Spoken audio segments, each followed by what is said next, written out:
Thank you for tuning in.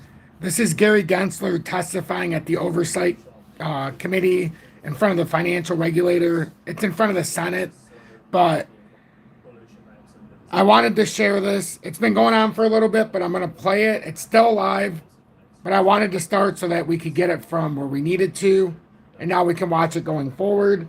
So we'll watch Gary Gensler testify, and we'll watch this for a little bit here as much as we need to. Make sure you hit that like button as it'll greatly help push this content. It'll allow more people to see Gary Gensler, and maybe we'll have an active discussion. Who knows? But I appreciate everybody for tuning in, and I'll start playing this. Workers in innovation and in American prosperity, new technologies, risk. Morning, chat. Welcome in. Power on Wall Street at the expense of American savers. Meanwhile, fraudsters use cyber attacks and deep fake AI technologies to scam American savers. Faced with that unfair playing field that favors entrenched wealthy interests over hardworking Americans, the SEC has its work cut out for it to protect families whose hard-earned savings are invested in the market. Many on Wall Street have suggested that SEC has been moving too fast recently. We've heard all the complaints. I'm sure we'll hear them again today. Too many rules, too fast, too hard to comply with. But America's markets are the greatest in the world because we have strong investor protections and because we have effective regulators at the SEC and elsewhere who work to make sure we have transparent, fair, and honest markets that Americans deserve. We know all too well what happens when regulators, at the behest of lobbyists and the politicians who always do their bidding, ignore changes or are too slow to respond. It was 15 years ago this week that Lehman Brothers collapsed, putting us in the middle of a financial crisis because industry ran wild.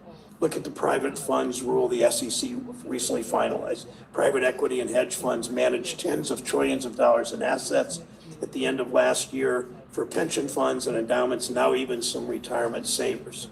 Private equity funds alone control somewhere between, this is incredible, and I use that word sparingly because it's overused, but where between 15 and 20% of our whole economy, private equity firms control that.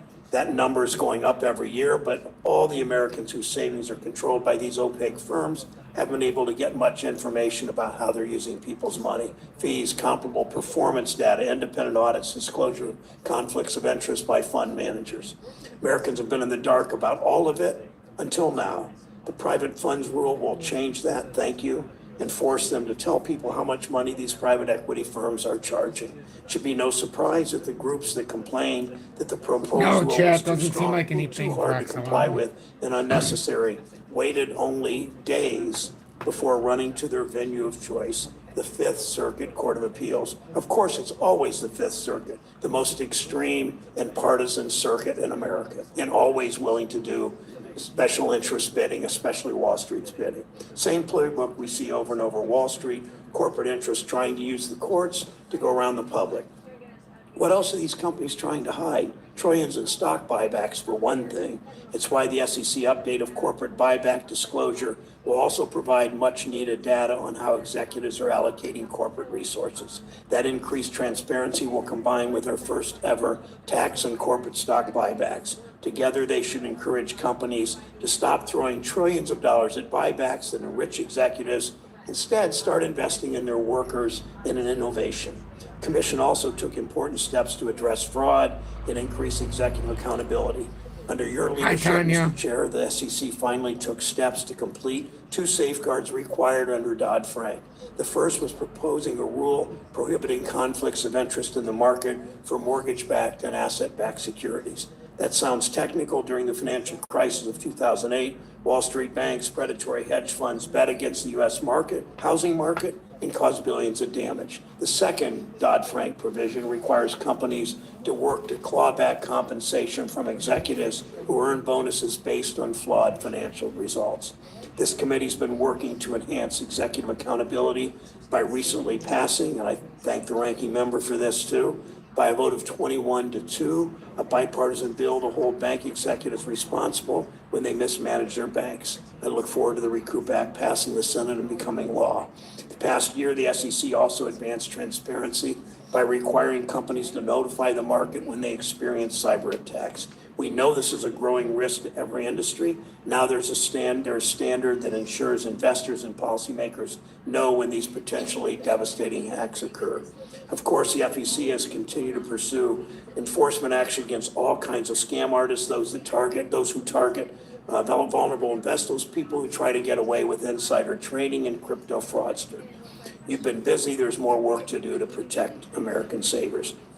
And we know that FEC is looking ahead at emerging risks posed by new technologies, including machine learning and artificial intelligence. The SEC must make sure that brokers and investment advisors put customers first when they use new technologies. This committee will be discussing the impact of AI on financial markets and consumers in the coming weeks. I'm eager to see SEC finalize its climate disclosure rule. There's been significant opposition to the proposal. Who would have expected otherwise? But the transparency it will provide will be valuable to investors. Just last week, this committee heard testimony about the challenges in the property insurance market, the increase in climate events every year, 15 $1 billion or more events so far this year, increasing all the time. It's well documented. These climate events affect businesses too. That destruction hits factories and infrastructure, puts workers at risk. So it's clear why investors are demanding this information. They deserve to get it.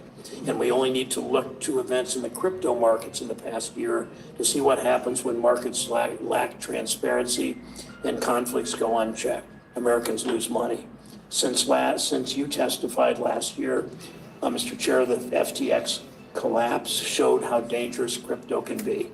But FTX wasn't a lone bad apple. It was just the most explosive example of the problems in crypto. It seems like every day before and after FTX collapse, there's another crypto scam, hack, or insider taking advantage of people and another few $1 million lost. That's because the problems we saw at FTX are everywhere in crypto. The failure to provide real disclosure, the conflicts of interest, the risky bets with customer money that was supposed to be safe.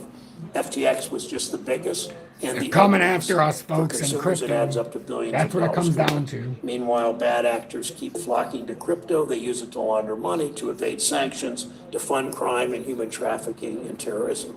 We need to protect workers and families in these markets. We need to clean up the scams and fraud. As Congress considers digital asset legislation, I'm glad SEC is using its tool to crack down on abuse and enforce the law. Lastly, Chair Gensler, as our economy and markets move forward, SEC must keep moving forward, put American savers first. Americans who work hard and scrimp to save for their families' futures deserve to invest their savings in markets that are fair and honest and transparent. I look forward to hearing more about how the SEC is working to protect investors and American workers. Senator Scott. Okay, well, if that's the case, we certainly don't want them regulating the market. So what's it going to turn into the stock? I mean, this is insane. Because Gary Gensler is the guy we want doing it. Like, this is ridiculous. Alrighty. Thank you, everybody, for tuning in. I'm not going to stop it again. I'm just going to hit play. I didn't want to interrupt it. Make sure to hit that like button. Zenda, Muleshoe, welcome in. Edrin, Rockin' Painter, Axel, Devin, Chat, Tanya, welcome in, love. I really appreciate everybody tuning in. I'm just going to hit play. Thank you, Mr. Chairman. Thank you, Chair Gensler, for being with us today. I've been calling for this hearing since February 14th, when the committee held an oversight hearing on the FTX crypto crash. A lot has happened since your appearance last September. We experienced several bank failures, and in response, this committee called up the relevant financial institutions and regulators to hold them accountable for their actions. But when it comes to the SEC, we've had to wait a whole year to speak with you in person. Even when a company like FTX collapses, we still have to wait. Complete and timely attention to congressional inquiries is critical to ensuring independent agencies remain transparent and accountable to the American people. Yet sadly, your agency has fallen short on this obligation to be transparent and responsive to congressional oversight. I have serious concerns with the way you are leading the SEC. The U.S. economy, and more specifically, our capital market system, is the global gold standard and one of our country's greatest strategic and competitive advantages over our peers and our adversaries. However, the United States can only retain these benefits if our regulatory environment empowers budding entrepreneurs to innovate, launch, and grow new job-creating ventures. America's global competitive edge is innovation. Is and this the not American aimed directly spirit at the to lawsuit? create. Ripple As versus SEC chair, your goal should be to fuel competition and innovation in the marketplace and expand the ability of Americans from all walks of life, whether that Going be on, everyone. a Boeing aircraft mechanic in North Charleston or a soybean farmer in Fort Dodge, Iowa, to access a wide spectrum of investment options for their hard-earned dollars. Without pro-growth regulations, we are limiting opportunities for our kids and our kids' kids from being able to take control of their own financial futures. That's why it's especially troubling that under your leadership, the SEC has failed to implement these types of pro-growth rules. Instead, your agency has churned out a seemingly endless assembly line of new and unneeded regulatory hurdles to capital formation and market access. Let me go through just some of those rules. First, the compliance burdens of your proposed climate disclosure rule are expected to quadruple the cost of being a public company. And that's just for one single rule. Your tax on private markets through the private funds rule will hurt small businesses and push small and diverse fund managers out of the market, ultimately limiting jobs and opportunity for many in the local economy. Meanwhile, your complex proposed overhaul of equity market operations will harm market access for retail investors and increase firms' cost of capital, especially for small and medium-sized businesses. You've issued several proposals aimed at reworking the regulatory regime for the open-end fund industry, including mutual funds used by millions of America's retirement savers, while providing tissue paper thin rationale for why these reforms are needed. Despite it being labeled a rule on artificial intelligence, your power grab to regulate emerging and existing technologies, even Excel spreadsheets, is beyond the SEC's scope and will ultimately stifle innovation. Finally, and I certainly could go on with more, but your proposed revisions to the current rules for safeguarding customer assets are so overreaching, you've placed your fellow regulators at the CFTC, the Fed, and Treasury between a rock and a hard place. These proposals and rulemakings will have a tremendous effect on our capital market system. Yet under your leadership, the SEC has failed to conduct thorough cost-benefit analysis, much less look at the overall impacts of these proposals, and has limited the time the public can have the time to analyze and then comment on these rules and the proposals. This is kind of like using all your draft choices to pick a quarterback and forgetting about the offensive line. Rulemakings must be justified and supported by common sense economic analysis, which brings me full circle. Rulemakings must be done in a thorough, transparent manner, which includes responsiveness to congressional oversight, including from the minority members of this committee. The American people have a right to know what their government is doing, and your agency's blatant refusal to respond to our constitutionally mandated oversight represents a dereliction of your duties to the American people.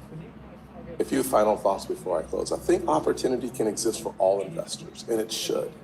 Throughout my time in Congress, I've prioritized enacting policies that open more doors to opportunity for future generations and give Americans every corner of the United States the chance to better their economic standing. He's really nailing them to the wall, isn't he, generational folks? wealth. It is clear under this administration and under your time as SEC chairman that regulation, not innovation, is the preferred medicine for every perceived policy injury. This should not be the case. I look forward to your testimony and then our discussion. Should be very interesting. Thank This you, should be a Ranking Member bit. Scott. I'll introduce today's witness. We'll hear from Gary Gensler, the chair of the Securities and Exchange Commission. Chair Gensler, please proceed. Thank you so much, Chairman Brown, Ranking Member Scott, members of the Let's see how he committee. dodges this It's so already. good to be back in front of you, and thank you for inviting me here today. As customary, I'd like to note that my views are my own as chair of the SEC. I'm not speaking on behalf of my fellow commissioners or SEC staff. For 90 years, the federal securities laws and our work to oversee them have played a crucial role for the public, both in good times and times of stress. And the core principles of the U.S. securities market, regulation have contributed to economic success. I find Ranking Member Scott and I probably agree on this, is that it really has contributed to our economic success and our geopolitical standing, the success of our capital markets. At this remarkable agency, we serve investors building for a better future and issuers on the other side of the market, raising for their innovations and their ideas. It's about a $100 trillion capital market in total. And the essence of this is captured in our three-part mission: to protect investors on one side, facilitate capital formation on the other, and then what's in the middle? The markets.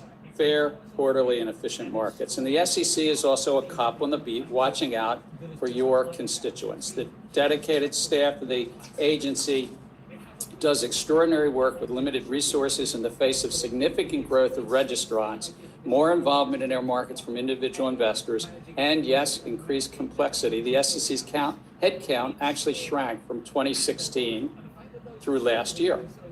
We shrank. With Congress's help, along with this committee, we've actually just gotten back to a touch more than where we were 7 years ago. America is blessed with the largest, most sophisticated, and most innovative capital markets in the world, but Hold on, did you already just said, with the help of this committee, they now have more agents to basically come after us. So they can disguise this all they want. This is all a team effort. Just that was a very key thing he just said.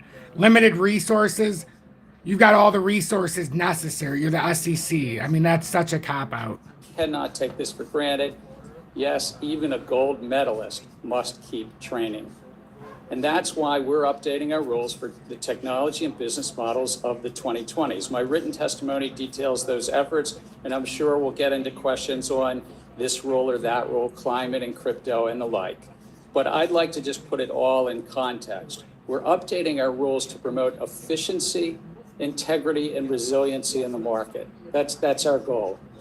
We do so with an eye towards investors and issuers alike to ensure that the markets work for them rather than the investors working for the market intermediaries. We're working to help lower cost, increase access, and promote financial stability. And each of the proposals we've made in the last 2 years further that three-part mission as laid out by Congress. Our Division of Economic Risk Analysis provides robust economic analysis, and it considers the costs and the benefits as well as the effects on efficiency, competition, and capital formation. And we greatly benefit from public input regarding the economics, the policies themselves, and the SEC's legal authority. Now, in the last 2 years, we've actually provided the public ample time to comment, with an average of 70 days to comment from the time we put a proposal and we publish it on our website. Since January of 22, we've actually set in place that there's a minimum of 60 days and sometimes as long as 100 days from when it's posted on the website. When comment periods close, though, we often continue to get additional comments through meetings and otherwise, which staff consider as well. And based on the feedback, the staff and the commission consider possible adjustments to the proposals.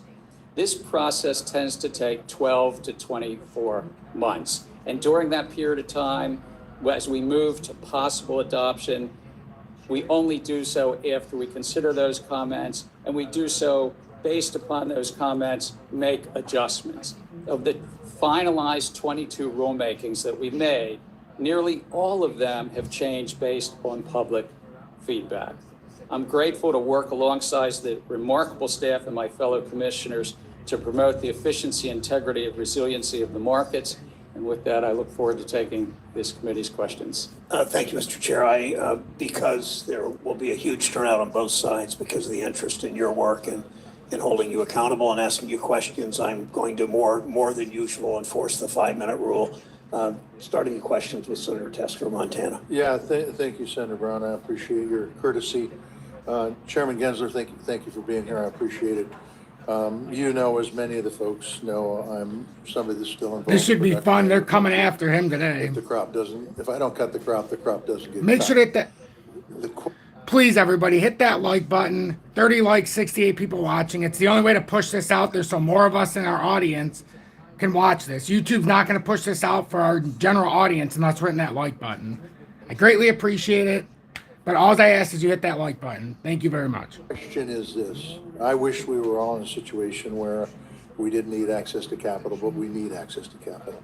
I wish we were in a situation where I didn't have to sell grain to, multinational corporations that I believe need some regulation on them because I think they control the marketplace far too much. But unfortunately, that's where we're at. Every once in a while in the mail, far too often, in my opinion, I'll get a survey as to how much grain I raise and how much grain I have on hand and how many cattle I have and chickens and pigs and horses.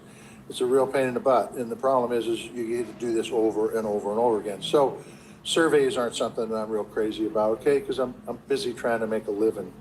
We have had previous conversations about making sure that the proposed climate rule does not lead to burdensome reporting requirements, to add additional workload, pain in the neck, and I'm being generous when I say pain in the neck, to agricultural producers who do business with public traded company, which, by the way, is by far and away the vast majority of folks in production agriculture. I appreciate you've been receptive to those concerns. We have discussed previously in this hearing that it is not the commission's intent to have farmers or ranches in Montana or any other state or any other producers have to report on goods that they sell to publicly traded company. I want to make sure that that still stands true. Is that right? That does stand right, sir. We oversee public companies. That's it. One, we're not a climate regulator. We're a securities regulator. And right now, just to give you an example of the top 1,000 companies by market cap, about 80% of them make climate risk disclosures. But we're just trying to bring some comparability to that. And we've heard from not just you, but from many farmers and ranchers across this great land, from a lot of small and medium-sized enterprises who've said, look, we don't want to fill out the surveys, as you said. And so I've asked staff to really take a close look at those comments to make sure that we're only regulating the public companies and not somehow indirectly those private companies. You're fully aware that it's going to take more than your intent for this to happen. Bleed down of regulation is something that happens all the time. And I just want to make sure that it is crystal clear that people in production agriculture are not going to be faced with these surveys. No, and I can't prejudge a final rule. It does take 5 of us on the commission to push out a final rule, but staff has heard these comments. There's thousands of them, and I've asked staff to come up with solutions. Okay, so walk us through, that you answered my next question with that answer, but walk us through for the companies required report scope 3 emissions. What do you envision that reporting would look like? Well, again, because public companies currently report some greenhouse gas emissions, that's which they produce, so-called scope 1, and as you called it, scope 3, their supply chain. That is not as well developed currently. And in our proposal, we said that no private entity, farmers, ranchers, small businesses, needed to report that. And that the public company, if they're reporting it and they found it material, they could estimate it. But we've heard comments that wasn't good enough from you and from others. And that's where we're looking about how we can find appropriate path forward. Because again, about 80% of the top 1,000 companies are currently reporting on climate risk. Over 50+% are reporting scope 1 and 2, not scope 3. And so we're looking through that. Okay, and it is important to note that these are publicly traded companies. A lot of family farms have incorporated, but they're not publicly traded. That's correct, sir. And our jurisdiction is just over those publicly traded, or in public registrants, I'll call it. Correct. With respect to the chairman, I hope somebody gets into crypto, but I would love to find out what you're doing to protect consumers there. I yield, Mr. Chairman. Senator Chester, I think several people will. Senator Crapo of Idaho is recognized. Thank you, Mr. Chairman, and I appreciate Senator Scott allowing me to take this slot for my questions. I do have Yeah, let him fire away. Keep questions on talking. climate Don't let him off. rule, Just keep talking. open-end fund liquidity rule, the crypto rule, and so forth. But I'm going to focus my questions this morning on what you described as the fact that one of your roles as being the cop on the beat to protect investors. I've heard from many Idahoans how they've been impacted by the troubling trading halt of the metamaterials, or MMTLP, investors across the country share these same concerns. They have a lot of questions about what happened, the inability to sell the stock, and potential IRS implications. And to get answers about what happened, they've sent letters and made freedom of information requests of the SEC and I believe FINRA as well. And as of this point, I don't think we have the full response. And you know that my office has engaged to get answers as well. Can you confirm that the SEC is reviewing the trading halt from December 2022? And will you commit to publicly releasing the SEC's findings on this investigation? Let me just sort of step back. FINRA is separate from the SEC, and they have a set of rules. They're organized, and those rules are approved by the SEC after public comment, but they then move forward and implement their rules. The matter that you raised around metamaterials, if I recall the name of it, in December of 2022, if I recall. Under FINRA's rules, they sought trading halt. They didn't seek the SEC's advice or permission on that. That is something that they did separately in that matter. So is the SEC not investigating these actions at all? The SEC's role is to investigate many things in the capital markets. We don't speak to specific investigations, but we do on a regular basis examine FINRA for compliance with their rules and examine them on a regular basis on whether they're following their own rules as put out to public comment. And are you examining their process and their compliance with their own rules with regard to MMTLP?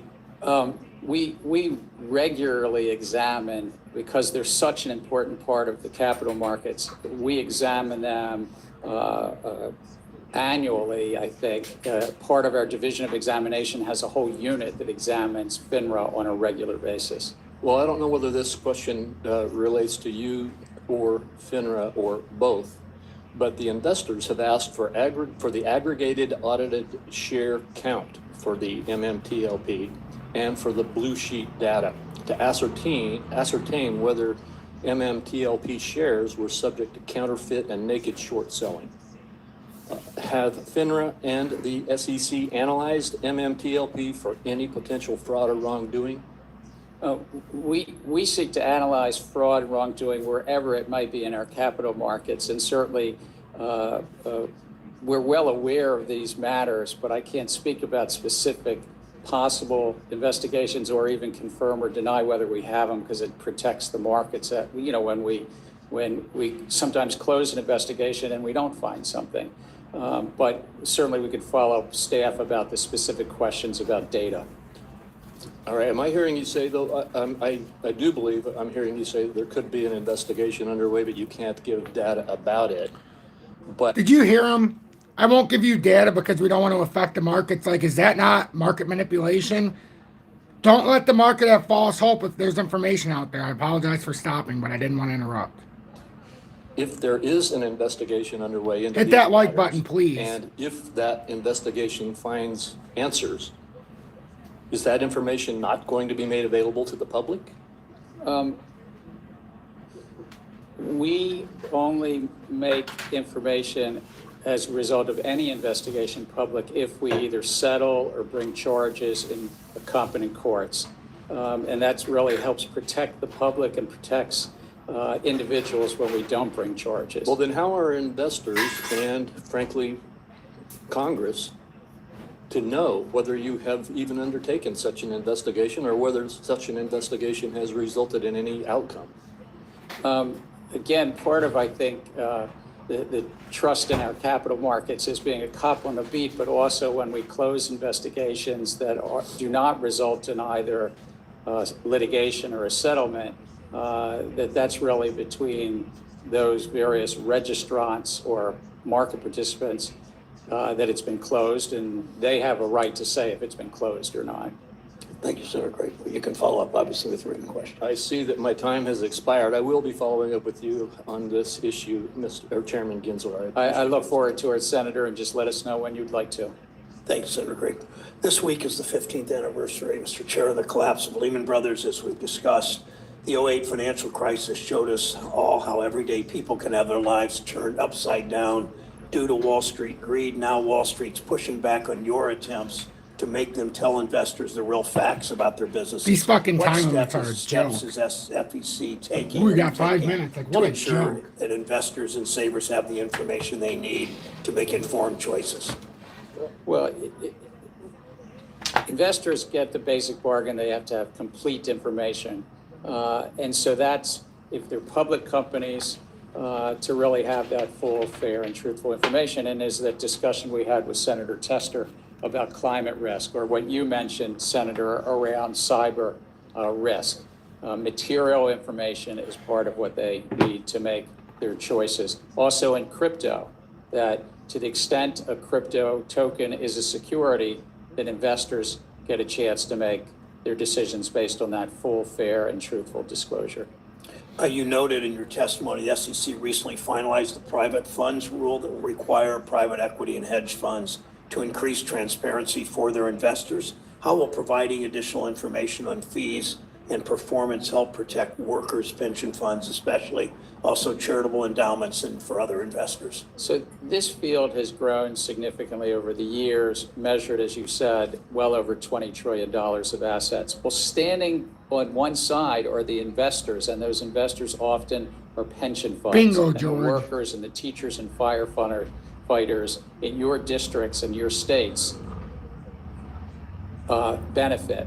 And so it's really, we proposed and we finalized based on public comment rules to bring greater transparency about the fees, the performance, and what's called side letters that these private fund advisors have in this marketplace. Thank you, Axel. And that helps promote competition. I mean, that helps promote, really the efficiency of the market.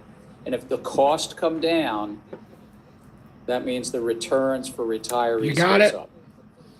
Thank you. If it's legal, time for the cannabis. How many people do we have in here?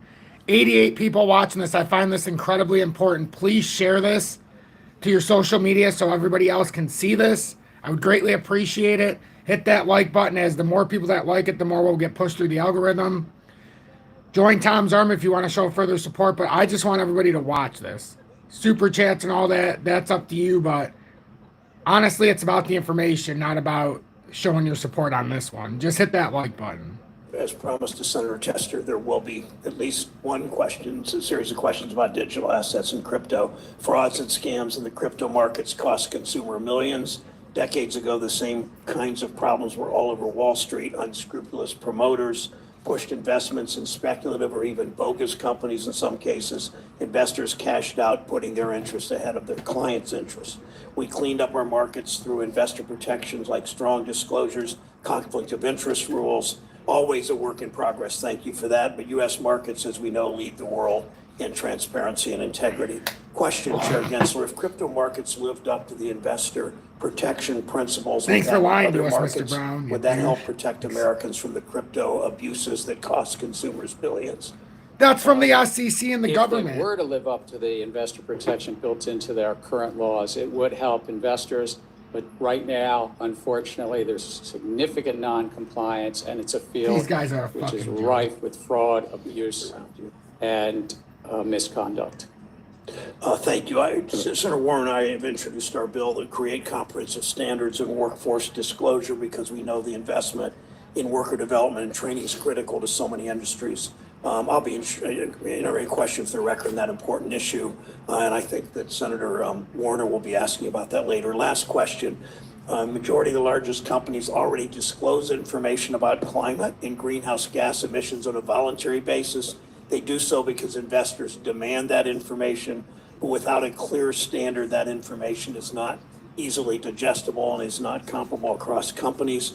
What is the SEC's role in making, what is your role in making these disclosures, which, as I said, investors are clamoring for, making these disclosures useful and able to be compared and analyzed? It's a role that Congress gave us over the decades to help investors be able to compare information that companies are putting out, and it's about material information.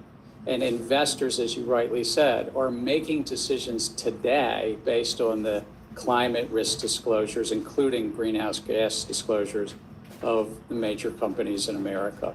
That's already happening. And so our role is just to bring some comparability and consistency to this. And that's what we put out a proposal. We got over 16,000 comments. Like other rules, we're likely to make adjustments. Like the discussion I had with Senator Tester, particularly, we got a lot of comments around what's called Scope 3 disclosures, and that's what we're trying to move forward on. Thank you, Senator Scott. Thank you, Chair. You and I had a discussion about the importance of being responsive, especially to the minority, and I want to have that conversation with you. But before we get there, I do want to ask a couple questions that I think are relevant. Chairman, in April, Chairman McHenry and I sent you a letter regarding your proposal impacting mutual funds and retirement savings. We expressed our concerns with the inherent unfairness of creating a two-tiered market that would significantly impact retirement savers at a time. Interesting. Even God's upset with this. At a time when so many are struggling with rampant inflation, not to mention that your liquidity risk recharacterization of mutual funds would significantly alter investment strategies for everyday retail investors. It's saying something when a proposal like yours brings a large and diverse group of stakeholders out against it. Given the current SEC's tendency towards rushing to finalize rules, my fear is that you will finalize this proposal without properly addressing my concerns and the concerns of so many in the industry, as well as those of the retirees and the customers. Or worse, finalize this rule or proposal with an entirely new structure like we've seen in the money market fund reforms rule. Are you willing to rescind this proposal so as to not create a two-tiered system and unfair advantage for large swaths of investors? As we move forward with this, considering this, we got a lot of comments, as you said, about this proposal. It's about open-end funds, mutual funds, as we would call it, and to ensure for their, at times of stress, that their pricing matches up when somebody redeems from a mutual fund, that the remaining shareholders in that mutual fund aren't bearing what's called dilution. We got a lot of comments, including your letter with Chair McHenry, which we appreciate. And we'll make considered choices based on the economics and, as you said, based upon ensuring that investors' interests come first.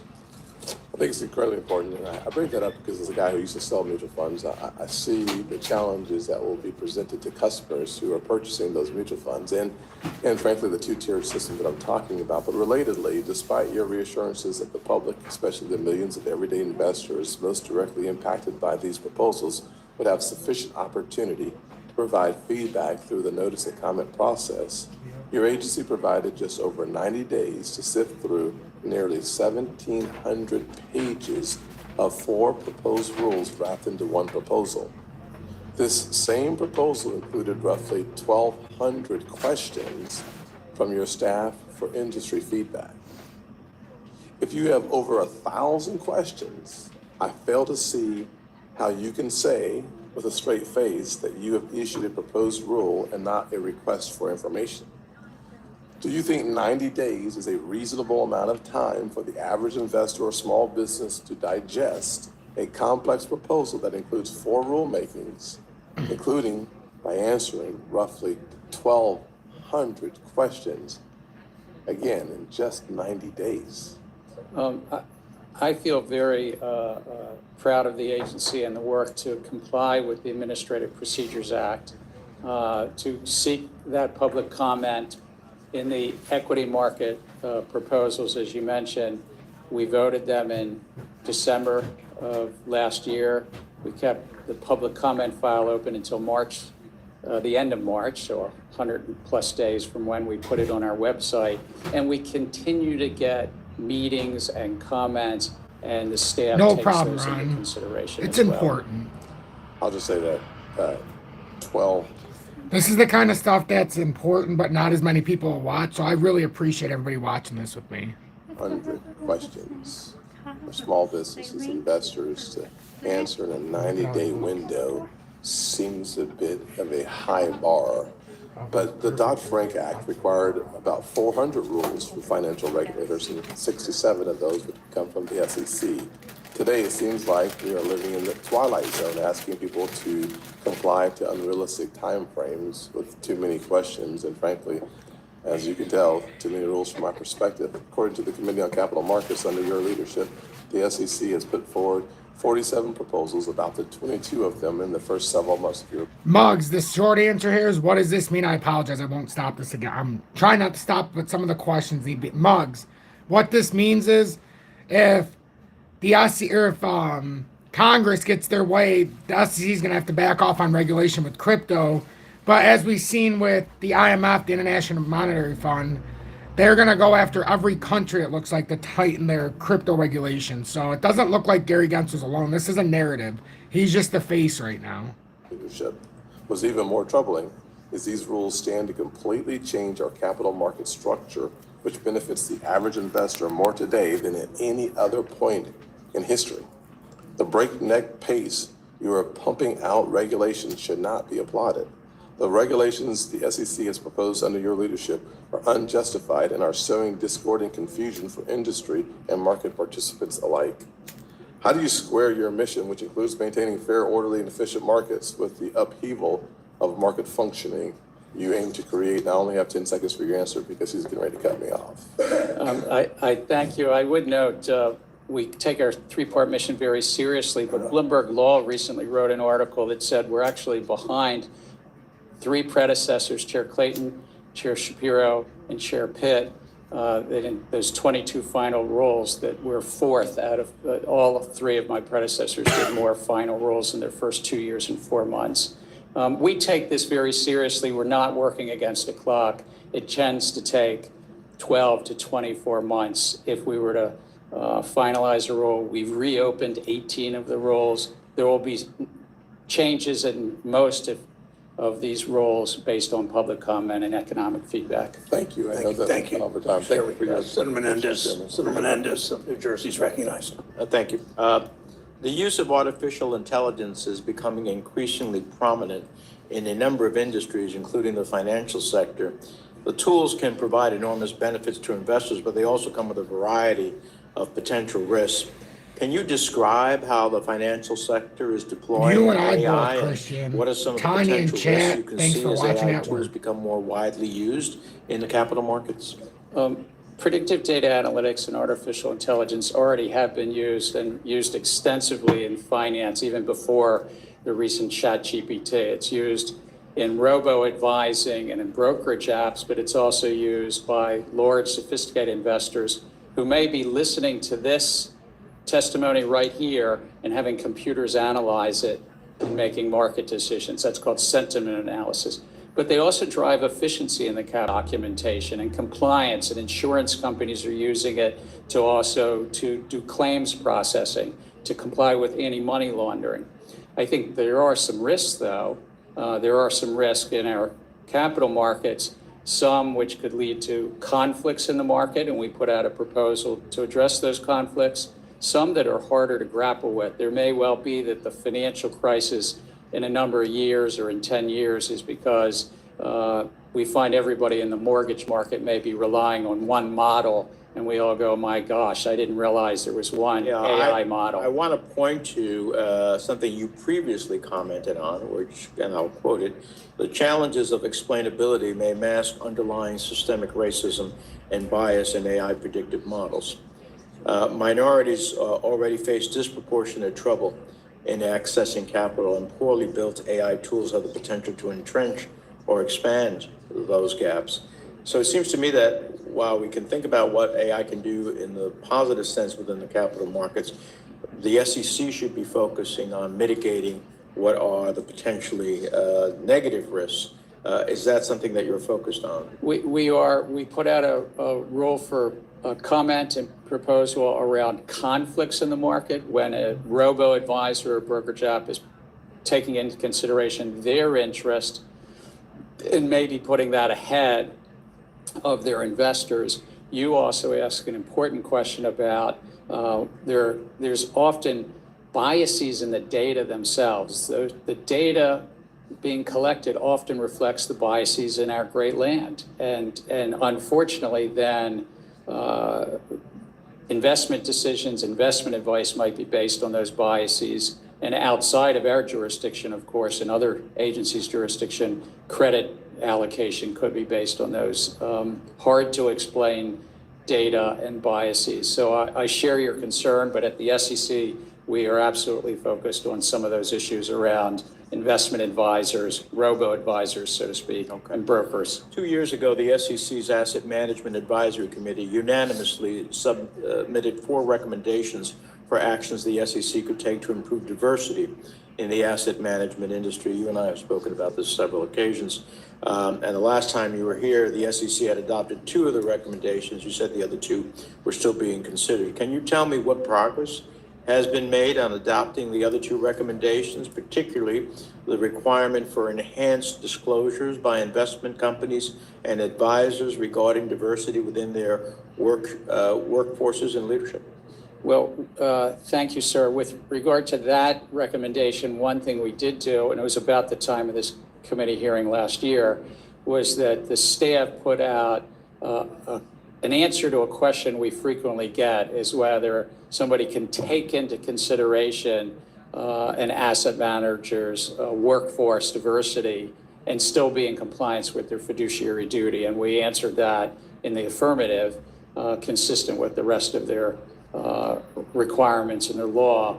And though that didn't, the full recommendation went further, the full recommendation of the Investment Advisors Committee went further, we thought that this was really an appropriate thing to answer that important question. I hope you'll look at casting votes on some of these recommendations that they unanimously did. Finally, just to follow on the question on the open-ended funds, this is the most significant change to mutual funds in generations. The question for me is, what is the economic analysis that the commission conducted and how it showed that these changes are necessary? Because when I look at the Consumer Federation of Americans saying the negative impacts this rule could have, retirement savers in particular would be adversely affected by the proposal, it comes to mind as, okay, what was the analysis that brought you to where you are? The analysis, thank you. The analysis was based upon some real events. In the spring of 2020, as COVID was breaking out and the pandemic was breaking out, many funds in that stress time were getting redemptions. People were pulling out of the funds, and some of those funds were then calling up the Federal Reserve and the SEC saying, we need support here. Because there were such rapid redemptions and a fear of those rapid redemptions. And so it's trying to address some of those things. And the law says that we should look at things to make sure that a fund's price, when somebody redeems, doesn't dilute the remaining shareholders. So it's looking at that and looking at that very closely. But again, we've heard comments. We tend to make adjustments along the way. Based upon those comments, we're taking those comments seriously from you, Senator, from other senators who have raised this, and of course, CFA and others. Mr. Senator, my time's I just want to say, I don't. I just want to say that we're going to look. I'm going to follow up with questions for the record. Good. Thank you, sir. And Senator Rounds. Thank you, Mr. Chairman. Chairman Gensler, it's been a while since we've had an opportunity to visit with you. I don't send a lot of letters to you, and when I do, I try to make them as precise and clear as possible. We did send a letter on May 10th of this year along with a number of other members, and in it we asked for 3 specific items. We received a response back on one with a chart detailing rules that were being promulgated, but no response to our other 2 requests. Like I said, I don't ask for a lot of different items, but I really do expect that when we do ask a letter, that we get an appropriate response back. Ranking Member Scott had basically said that he didn't feel that you were being responsive. And my question to you is there a policy that you have with regard to requests for information from the minority on the committee versus the majority on the committee? I'd like to look and meet with you and see what the questions were. I'm glad to follow up and meet with you in person or over the phone if you wish. But we are responsive to individual members, to their questions, often policy and other questions that we respond to. We do, if there's an oversight request, that comes, as I understand it, from the rules of the Senate and the rules of the House, generally from the committee and the majority. But in terms of the day-to-day questions, we like to engage with you as you wish. As I say, I don't ask for a lot, but when I do, I really I'm do sorry, but he's a expect that we joke get when he response answers this. back Like, can we get a pretty straight clear answer? on our requests. We didn't to the May 10th letter, and I will follow up with you, sir, because I think it's important. In this particular case, we were concerned about the pretty aggressive rule-making attempts that you have right now. In fact, you have 48 new ones, and I think a total of 60 that you were working through. And let me just play with one for just a minute. The technology clearly has played a central role to expanding the market access for institutional and retail investors. You have said yourself that we can use technology to make finance more inclusive and more accessible. However, you have not brought that attitude to the commission, as is evident by the SEC's new predictive data analytics proposal. Although in name, the proposal is targeted at emerging technology like AI and machine learning, the proposal creates a restrictive regulatory regime that will govern any analytics tool and is inconsistent with decades of legal and commission precedent regarding the handling of conflict of interest, including the commission's own fiduciary interpretation and regulatory best interest from as recently as 2019. I echo the comments of Commissioner Peirce that the new predictive data analytics proposal reveals the Commission's rather hostile attitude towards technology, or at least it appears an ignorance towards it. Mr. Chairman, was this rule intended to encompass essentially all computational tools, not just AI and machine learning? It's actually technology neutral, and this is an important concept. Is like, if an investment advisor, think about a robo-advisor, is telling you their advice, and it's only based on your family and your well-being and so forth, great, thumbs up. But if they're also taking into account their own interests, their profits, their revenues, and the like, therein lies a potential conflict. And whether they're using machine learning or they're using some other data analytics, predictive data analytics, there may be a conflict there, and then this proposal was to get public feedback on how to, in essence, neutralize those conflicts and address those conflicts. Have you received a lot of responses back? We are. I think the comment period might close October 10th, so it's a open comment period right now. But I would anticipate we'd get a lot of comment, particularly after the so-called gamification, the focus in early 21 on brokers using prompts to. I'm hoping that you take a look at that and that we hear more about it before you make a final determination. And also, Mr. Gensler, Chairman Gensler, earlier this year, the Commission proposed the Safeguarding Advisory Client Assets Rule, which, as drafted, would ultimately transform the way in which a bank holds client cash. Requiring cash to be segregated marks a fundamental shift from current banking practices, and for the first time would broadly require banks to segregate client cash deposits. My concern is that the SEC is inserting itself into matters at the core of the banking system, deposits, credit, payments, and specifically within the jurisdiction of prudential regulators. My question is, does the SEC have the authority to regulate custodial banks? Oh, we put out a proposal that's actually based on new authority that Congress gave us in 2010 about the assets held investment advisors and their is this? custodial assets. And so that's why we were updating this. And for decades, we've had prior authorities as well, which is a yes to your question, around qualified that's scary. custodians. Can be banks, they can be broker dealers, they could be something called futures commission merchants, they can be at the federal level, they can also be at the state level. But Jen, we have a role to say what is required of those custodial arrangements so that the investment advisor is not, losing, using, or misusing a client's assets. Mr. Chairman, my time has expired, but I will follow up with some additional questions for the record, specifically on this particular issue. Thank you, Senator. I look forward to it. I'm glad to meet in person as well. Senator Cortez Masto recognized from Nevada. Thank you, Mr. Chairman. Chair Gensler, it's great to see you again. Thank Good to see you again. I'm going to follow up on the conversation you were having with Senator Menendez on artificial intelligence. And let me ask you this. Beyond disclosing conflict of interest, which you talked about, the new rule that you're looking at, should trading houses and money managers be required to disclose their use of AI in other areas? It's a very good question. It's an emerging technology. And while we don't generally say that a broker or an investment advisor needs to disclose whether they're using an Excel spreadsheet or whether they're using machine learning, I think that there's new challenges with artificial intelligence, the lack of explainability, the chance for bias and biases in how it's used, the conflicts as we were talking about. And so it might be something Congress would want to take up, such disclosures, but it tends to be that at the SEC, we're technology neutral. So can I ask, when you touched on this, is there currently the ability to audit an investment AI algorithm for biases to ensure that Well, I'll be talking about XLM's disappointment.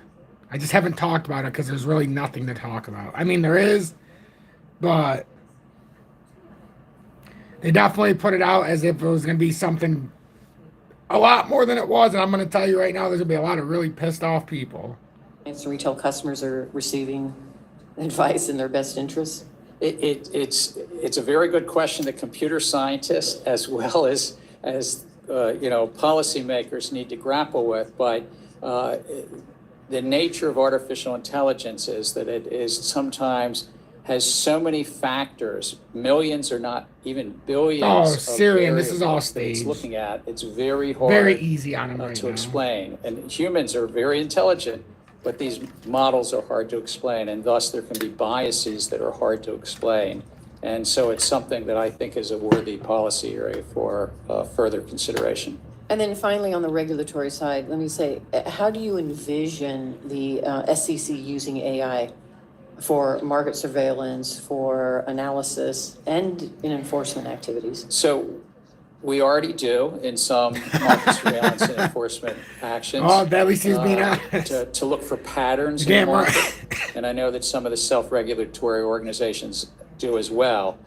It's one of the reasons that why we've asked Congress for greater funding this year in 2024 to help build up our technology budget for the emerging technologies. And thank you. And last time we talked, I'm going to jump to cryptocurrencies. Hey, it's about enforcement, fucking time. that you are undertaking with respect to crypto. There was a challenge at the time because you were understaffed. Do you feel comfortable now that you have the staff that you need, particularly on the enforcement side when it comes to the fraud that unfortunately we're seeing related to some crypto? I would widen it out. The agency is only 3% larger than we were 7 years ago. So I would say, no, we're not large enough as an agency, given that just. Okay, let me ask you guys something. How many companies are getting bigger and bigger and not downsizing right now? And they're making do with what they're trying to do with the regulations. Every other private sector company has to work with downsizing. And this asshole's got the balls to say, well, we're still understaffed because we've only grown 3% in 7 years. While the average small business, thanks to guys like him in the Congress and the SEC, have gone down 50 to 75% in the last 7 years, if not completely depleted. So I don't know, is he out of his fucking mind? Excuse my French. Sir, are you on the crack rock this morning? The markets have grown 50 to 70% in terms of activity, complexity, et cetera. Oh, sorry, during that excuse time. my In language. terms What a of fine crypto, gentleman we got here more testifying in narrowly, Congress. I've been around finance for 44 years now, I guess, and I've never seen a field that's so rife with misconduct. It's daunting. Thank you. And then let me jump to Right from the clawbacks and jackass's mouth executive himself. compensation. We have seen that when a company fails, thousands of people we know can lose their jobs and investors lose their money. Yet too I often, mean, unfortunately, we see the CEO and executives walk away with millions in stock options and salaries. So can you expand on the SEC's recently completed rules on executive compensation, and how is the SEC improving rules that limit insiders' ability to trade and sell stock? So we've done a number of things. 2 were mandated by Congress. One was called clawbacks. The Congress mandated that if there was erroneously produced financials and an executive got paid based on that, they've got to give that money back to the company when the financials are revised. 2 was something called pay for performance. Again, Congress mandated it. And 12 years later, whoop-de-fucking it hasn't do, so you done. keep the We got that overhead. done. Like, how The stupid. third thing as well was something called, it was about how executives sold their stock to the public and that they get in compensation.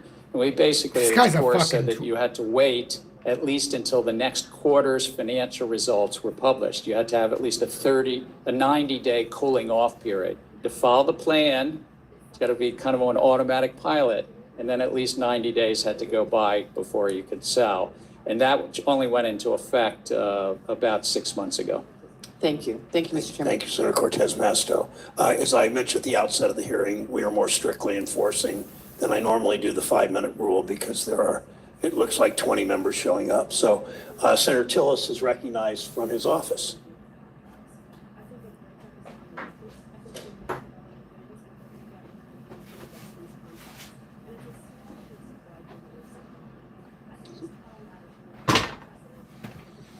Isn't it amazing how they keep talking about it? They've been waiting all this time to talk to him, but they're not asking him shit. Excuse me, they're not asking him a damn thing. They're not asking him anything of relevance. Yes, we can. What is this stupid TV down there? You heard all that. My assistant said you didn't So hear Gary- me. I thought you would have interrupted me, but I'll be brief. I guess in response to the letter, we got a 1.5-page response that, in my judgment, was not responsive to the questions. I want to ask you a few here now. One, does the SEC's analysis on each of the 4 rules contemplate the interlocking nature of the rules? Senator Tillis, just because you may not have been on audio at the beginning, which roles, just so I can understand?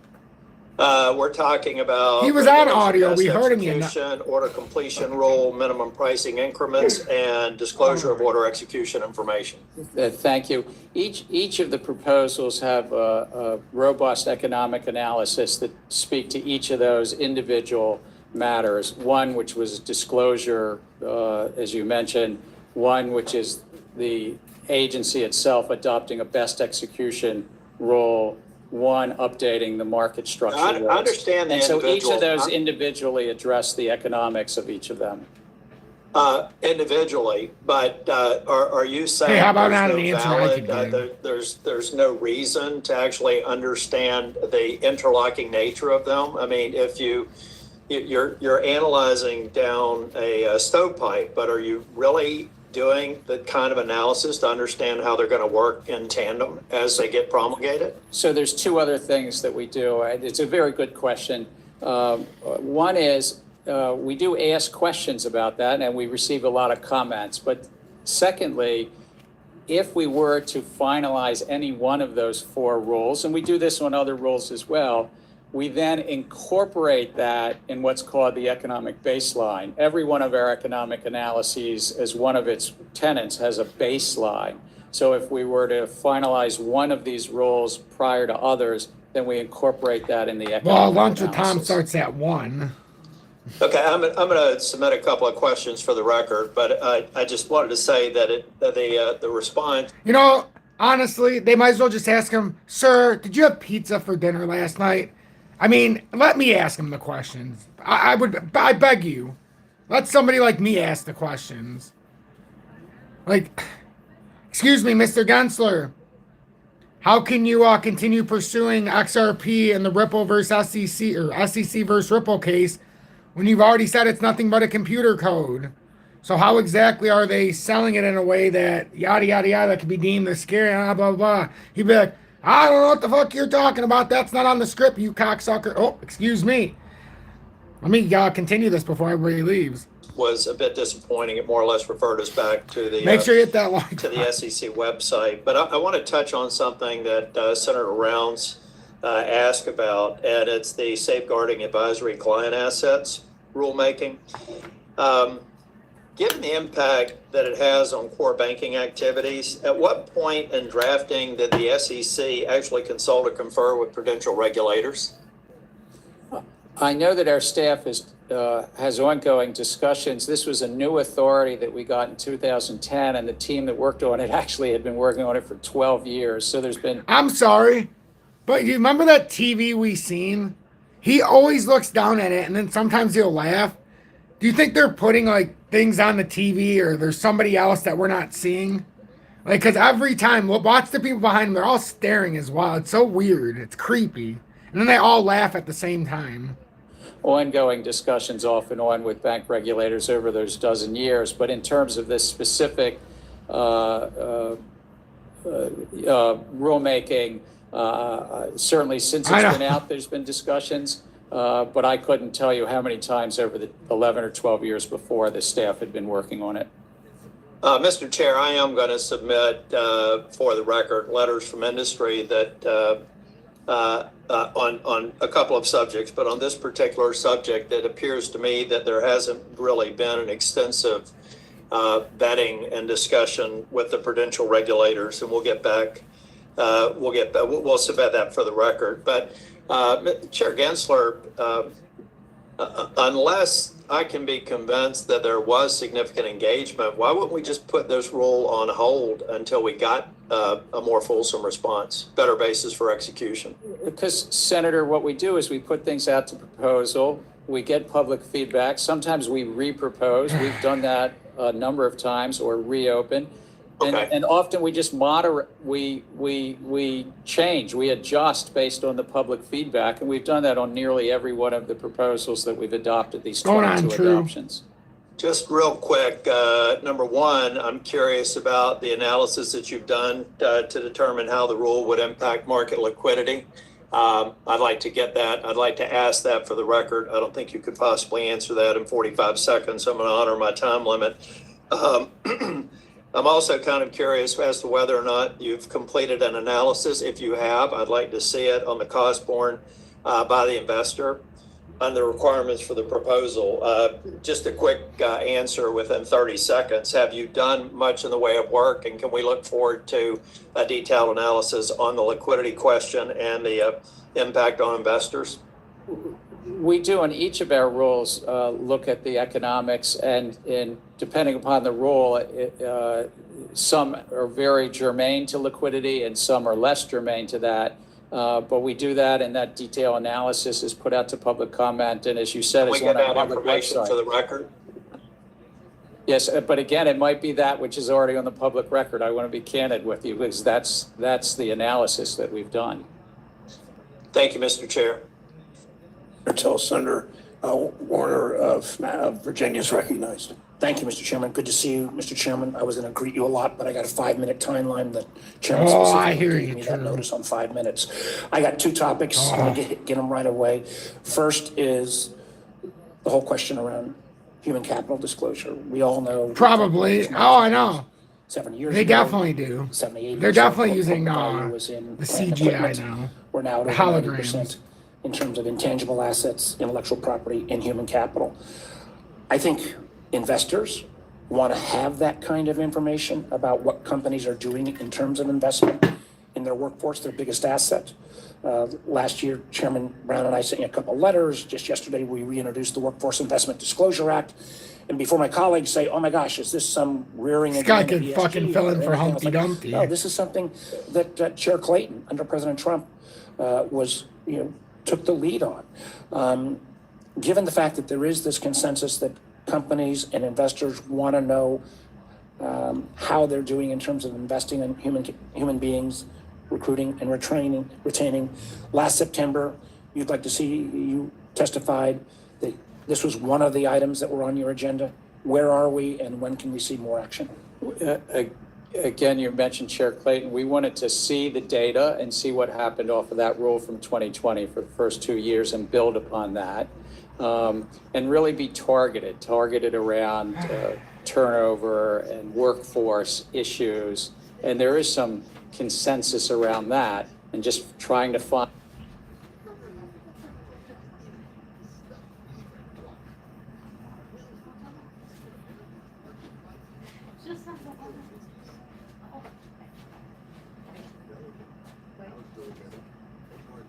Because Gary Gensler probably forgot. how to Find talk. that and stay, as I would say, targeted to really important issues Go on, around Gary, the the workforce. script isn't and clear the cost enough. of the workforce, the turnover of the workforce, the retention, the training, as you mentioned.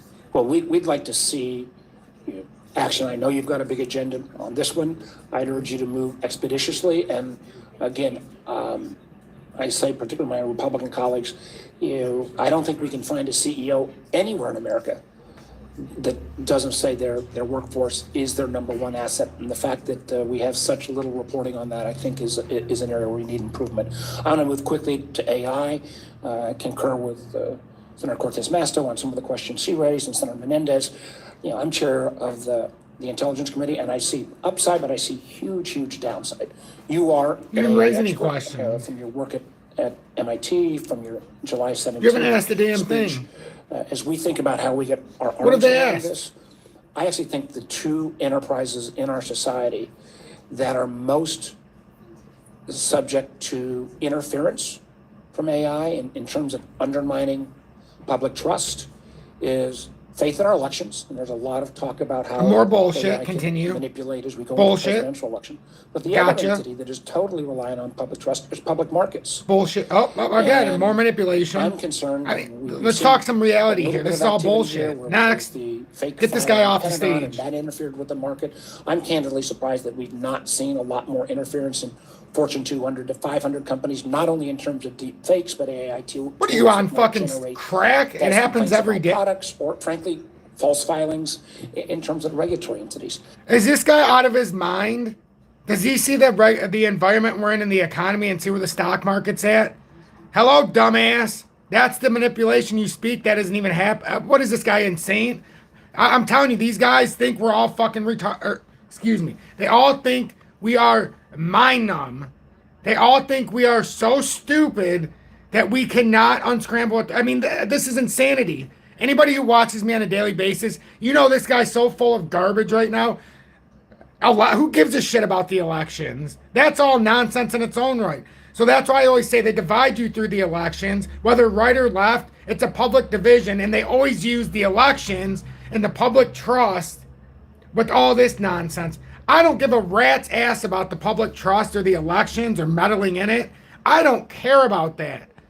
I don't care about all of this. They haven't asked one relevant. All I want to know is, what's the new tax bracket? How far are you going to take this? How many enforcement agents are there actually who are going to come after the average person? That's what I want to know. How much am I going to be able to buy in 2025 of crypto? And do I need to send it away to a wallet right now in order to make sure and not even to wait to buy anything else in 24, 25? Like, just tell me right now. That's what I want to know. Don't ask him, oh, well, we can't do this because of the interference in election. Who gives a rat's ass about that? How, in the minute and 30 seconds, Curanzo! how are you thinking As the about old world would making say. sure that our public markets and the trust in those markets are not undermined by the rise of AI across the board? You're absolutely right. I mean, fraud is fraud, and if you're using AI and you're doing deep fakes in the market, that's a real risk to the markets. And I think that we have good laws, but these new technologies will challenge those laws. And we look forward, if you're thinking about legislation, to work with you on that. But I do think that deception is deception, and I wouldn't let anybody tell you that there's no human behind the algorithm. EB, welcome There's still some in. human behind the algorithm Thanks, that's Stanley. setting the broad hyper parameters. These are the top level. What's the algorithm training on? I would note that there was a deep fake on Again, the algorithm. that I had resigned that was put out. I told in the you, middle of we're the just a summer, and I statistic. guess That's all we are. somebody was trying to We're one influence big stock market statistic, the human prices or race. crypto We're prices fucking one way or the statistic. other. That's it. And my It's over. comm shop had to quickly say no, and that was Well, the fact that, you're a highly public figure, but those Fortune 200 to 500 companies, and I hope, I'm surprised there's not been more. I agree, deception is deception, but I hope as we think about this, that we not only go after the generator of the algorithm, but we also realize that the distribution model, particularly if it's coming out of a large language model, we cannot repeat the mistakes doing made its in social retrace. media with the 230 get out of jail free card. That's the retrace for XRP. It's not a standard operating procedure, my friend. Tennessee is recognized. Thank you, Mr. Chairman. Welcome, Chair Gensler. In your prepared testimony, you referenced novel authorities that granted to the SEC by Dodd-Frank, as you claim, and I'd like to start my comments by briefly addressing some of those before I get into the questions. In several of the recent proposed rules that have been put forth by the SEC, notably the private fund advisors and the predictive data analytics rules, your claimed authority is based on what I view as a very tortured Bitcoin's up interpretation of 2.5 Section times as 913 of much, Dodd-Frank. or over 2 times. As you know, the Supreme Court has recently said that major regulations require clear congressional Remember our authorization. technical target on Bitcoin? Yet Section 913G, the provision that you rely most heavily upon, provides very limited authority to regulate in this space, not blanket authority for the SEC to ignore all the other binding language of the law and completely rewrite the standard of care for broker-dealers and for investment advisors. If Congress really wanted to grant unlimited authority to the SEC, do you think it would have put such an expansive power in a subsection of other matters? You have to be on buried it top. in the provision that discuss standards for providing personalized investment advice to retail investors? That's clearly not the case. Basically, any law can be distorted by reading a single section in isolation. For example, in the predictive data analytics rule, the SEC defines a conflict of interest as any interest of the firm. In addition to adhering to an overly literal reading of the law, you also conveniently ignore its clear limitations, which are obviously intended to confine the SEC's authority to, quote, certain sales practices and conflicts. What appears to be happening is that you're targeting a subset of the industry that's despised by the left. By applying a different standard for emerging tech, the SEC is not acting as a neutral party. Indeed, the SEC seems to be targeting many of the newer entrants that are actually expanding Americans' access to investments. In the case of the private fund, Why are you reading? The SEC already has ample enforcement. Like, this is the thing. Why are they fucking reading? Don't read. You should already know this. They shouldn't have to read. This irritates me so much. Excuse my French. But how many people that are watching this? I don't even know. How many are watching? Okay, maybe I shouldn't have stopped. I didn't know there was 102 people in here. But how many of you, does this drive you insane that they have to read off a script? Like, ask him a question that's not scripted. Ask him a question that has, I've listened to this for over an hour and a half with everybody, I believe. Hour and 17 minutes. They have not asked one relevant question in an hour and 17 minutes. At what point do I just say, I'm not watching the rest of this? There's like probably about 57 minutes left, but it's absolutely mind-numbing. Authority to recover funds on behalf of investors. So there must be another purpose for this rule. What you appear to be doing here is trying to change the negotiating dynamics between two sophisticated parties in favor of one over the other. A clear abuse of power. One of these problems with such an ideological driven agenda is that important matters that are critical to the SEC's missions fall through the cracks as you waste resources on matters like this. So let's get to a matter where the SEC really should be focused upon, and that's Chinese government-connected broker-dealers. Recent congressional oversight letters and press reports have highlighted the growing trend of broker-dealers with connections to the Chinese government. These Chinese-linked firms are operating retail businesses in the U.S., including Webull, Moomoo, Prometheum, and Tiger Securities. Some of these companies, like Webull, even have registered representatives located in China.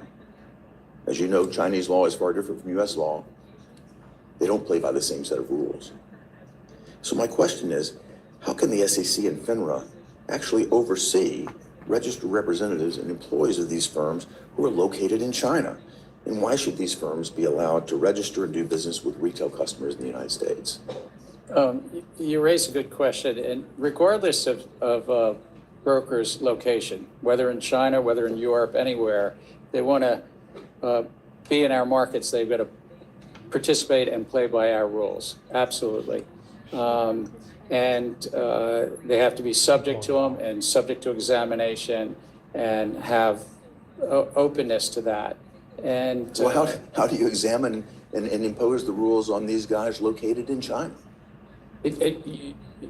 Having gone through a lot of challenging negotiations with the Chinese authorities over a separate matter around auditing and inspecting auditors, I share your concern because it is quite a challenge. It is Flex But we RP. successfully, with Congress's help on something called the Holding Foreign Companies Accountable Act, we got the leverage. Congress gave us additional leverage and we were able to be successful there. Yes. And we've actually been able to, through the PCAOB, the auditing board, to inspect those auditors. Well, I would encourage this allocation of resources to really focus on these sort of actors. I'd like to turn to another point. Last month, the U.S. Court of Appeals for the District of Columbia unanimously ruled that the SEC's denial of Grayscale's spot Bitcoin ETF was, quote, arbitrary and capricious.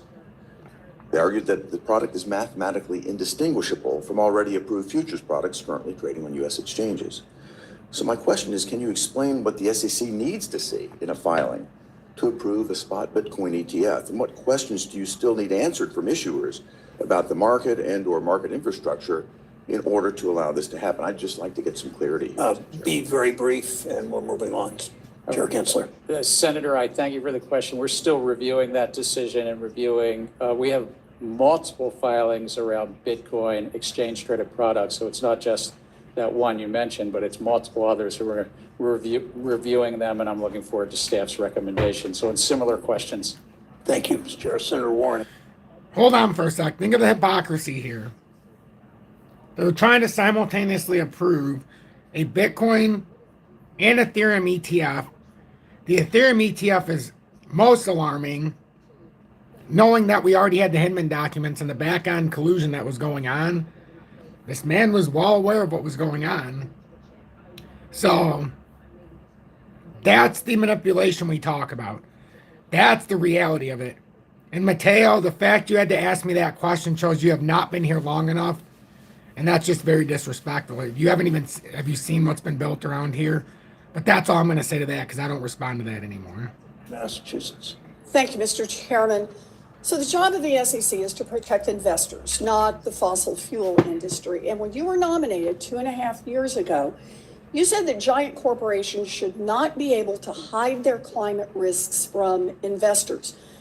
Without a strong climate risk disclosure rule, that is exactly what companies will continue to do. You have a mandate to protect investors. You have strong public support to do this. And I just want to say it is time for you to get this job done. But instead of spending the rest of my time fencing with you over when you're going to get this rule out on climate and a strong rule on climate, I want to shift gears and talk about private equity.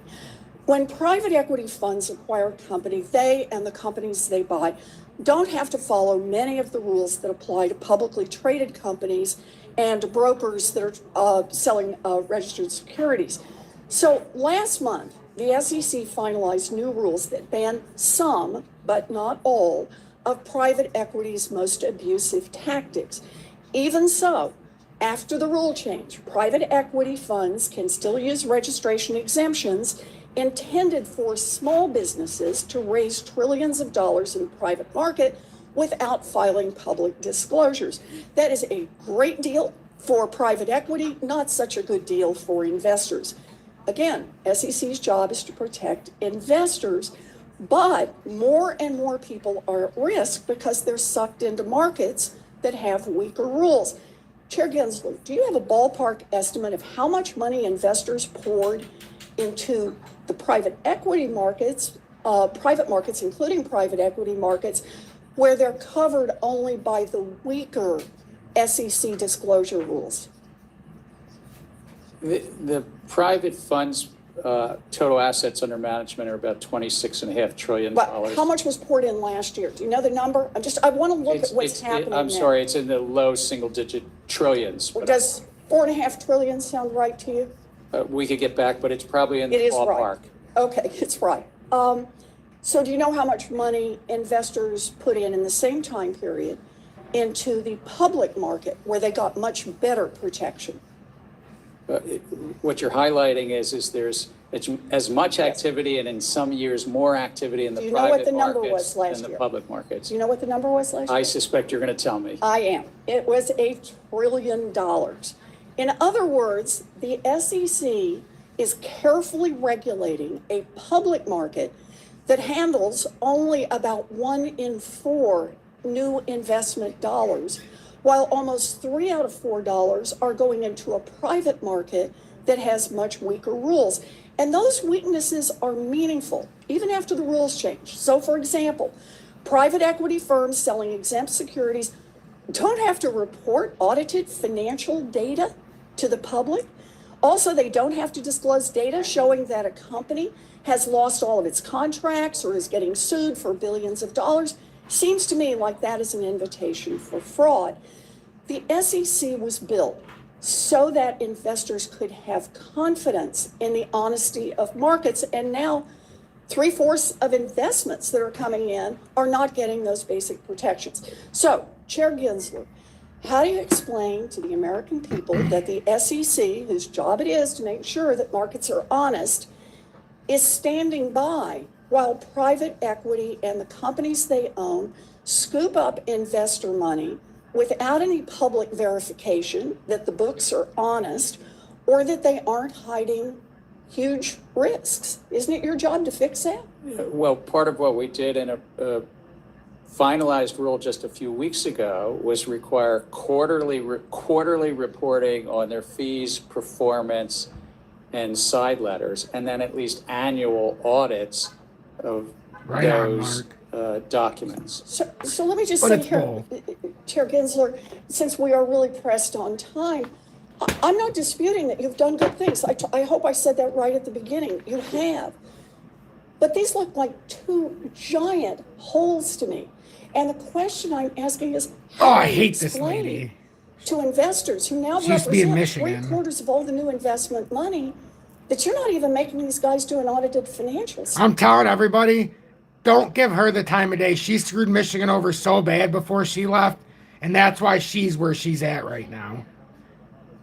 She literally deserves satanic warrant in front of her. What she did to the state before she left, it was criminal, and it still is. Well, actually, the rule that we just finished has an annual audit in it. So it's of these private funds, not of the underlying companies, but of the private funds themselves. Well, let me just say, we're out of time. I really think that given the risks in this market, I appreciate what you've done. There's more still to do, and I hope we can do it as quickly as Look, it possible. won't show the comments Thank you. anymore. Senator Warren. Senator Vance from Ohio is recognized. Thank you, Mr. Chairman. Thanks to you. Oftentimes, for the having, comments this get hearing. shadow Thanks, banned for Chairman some Gensler, for reason. being here. I want to just ask a few questions about personnel at the SEC, Mr. Gensler. So let's just start out with the very top, with you. In 2016, you were the CFO of Hillary Clinton's failed presidential campaign. Is that correct? I see the comments. I was proud to be chief financial officer to the Clinton campaign. Great. Chairman Gensler, is it also correct that your current enforcement director, Gerber No, this Greenwald, is was most insanity. recently the There's Attorney a General of movie. New Jersey? A yes or no answer will suffice. He served his nation well, and he was Attorney General of New Jersey. So just to recap, the Attorney General of New Jersey is the guy who refused to enforce immigration laws and cooperate with ICE. He also launched, I believe, 8 separate investigations against Donald Trump during his time as Attorney General. Chairman Gensler, is it also correct that your recently hired General Counsel, Megan Barbera, Again, was what does this have previously to do- Deputy General Counsel under Nancy Pelosi and litigated 2 impeachment hearings against Donald Trump? I believe she was Deputy General Counsel of the House of Representatives. Great. Okay, all politicians are scumbags. Move on. Okay, we get it. So what does this have to do with what we want to know? Honestly. So what? They're scumbags. We know this. Get to the question. So, and I'll also note that one of your senior enforcement counsels is married to Peter Strzok. My point here, Mr. Gensler, is that you seem to have a very troubling pattern of hiring at an impartial regulatory agency a lot of people who seem to have a vendetta against the former president, and I fear He is and I social worry crusader. that has He is. implicated itself. And if And everybody who's watching, I can see the comments. For some reason, YouTube shadow banned our comment section. So, you know, apparently we're going through the algorithm too much. So they shadow banned our comments. But I can see them, so keep asking. affected the policy at the SEC. Chairman Gensler, when did the SEC take its first enforcement action against a SPAC? Do you know the exact time? Senator, we'd have to get back to you. I don't know what decade that was. So according to my staff's research, September of 2021 is the first time that you guys at the SEC launched enforcement action against a SPAC. So I want to recap just a few things, and then I want to ask a question. First, you were Clinton's finance director in 2016, Hillary Clinton's finance director. Second, you hired anti-Trump enforcement director Grewal in July of 2021. Third, you brought in Ms. Barbero, who was the litigator on 2 House impeachment trials against Donald Trump. You have another enforcement counsel who is married to Peter Strzok. In November of 2021, Senator Warren urged you to investigate the SPAC merger involving Donald Trump's Truth Social company.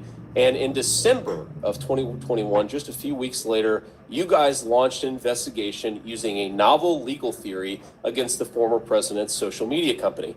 That is some coincidence, isn't it, Mr. Gensler? Sir, we play from the same playbook here. What are you I think asking? you're not correct. What was I not correct about there? We follow the facts and the law This wherever guy's they such a are. dick. And with regard Oh, to Gary. the SPAC field, the Special Purpose Acquisition Company field, there Yeah, have exactly. been, It's supposed to be. abuses, as you mentioned, one in 2018. That's what I'm saying. What does that have to do with crypto? Who gives a shit about politics? I don't. Investigations. So the problem that I have, Chairman Gensler, is not with you investigating SPAC mergers. The problem is You know, in greater news, Julie before made a mascot for this channel, this turtle, and it says Tom's Army. Of course, it's backwards, but she made this, and it says Tom's Army. I mean, this is more impressive, and this takes a lot more effort than what they're doing in front of us right now. Like, this is embarrassing. Who cares about politics? I mean, I'm here to learn about what they're doing with crypto.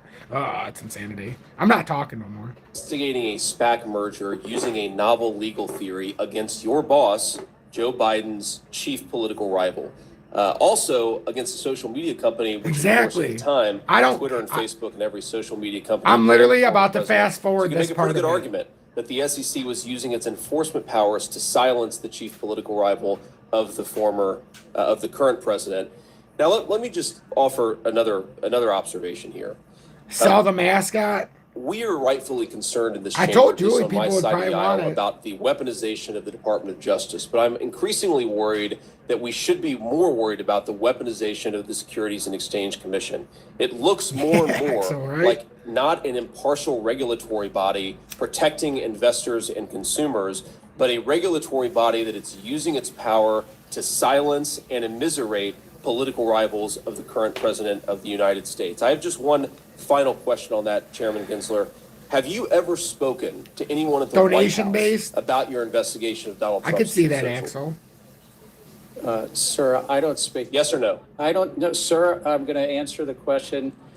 I don't speak to the White House about anything in our enforcement group or our investigations. So I'm mindful of, thank you for the answer. I'm mindful of the time here. So let me just offer one final observation. I have little hope that I could persuade you that hiring committed partisans and using the regulatory powers of the SEC in a way that looks, and I think is, politically partisan is a true threat to American democracy. But maybe I can appeal to your sense of self-interest.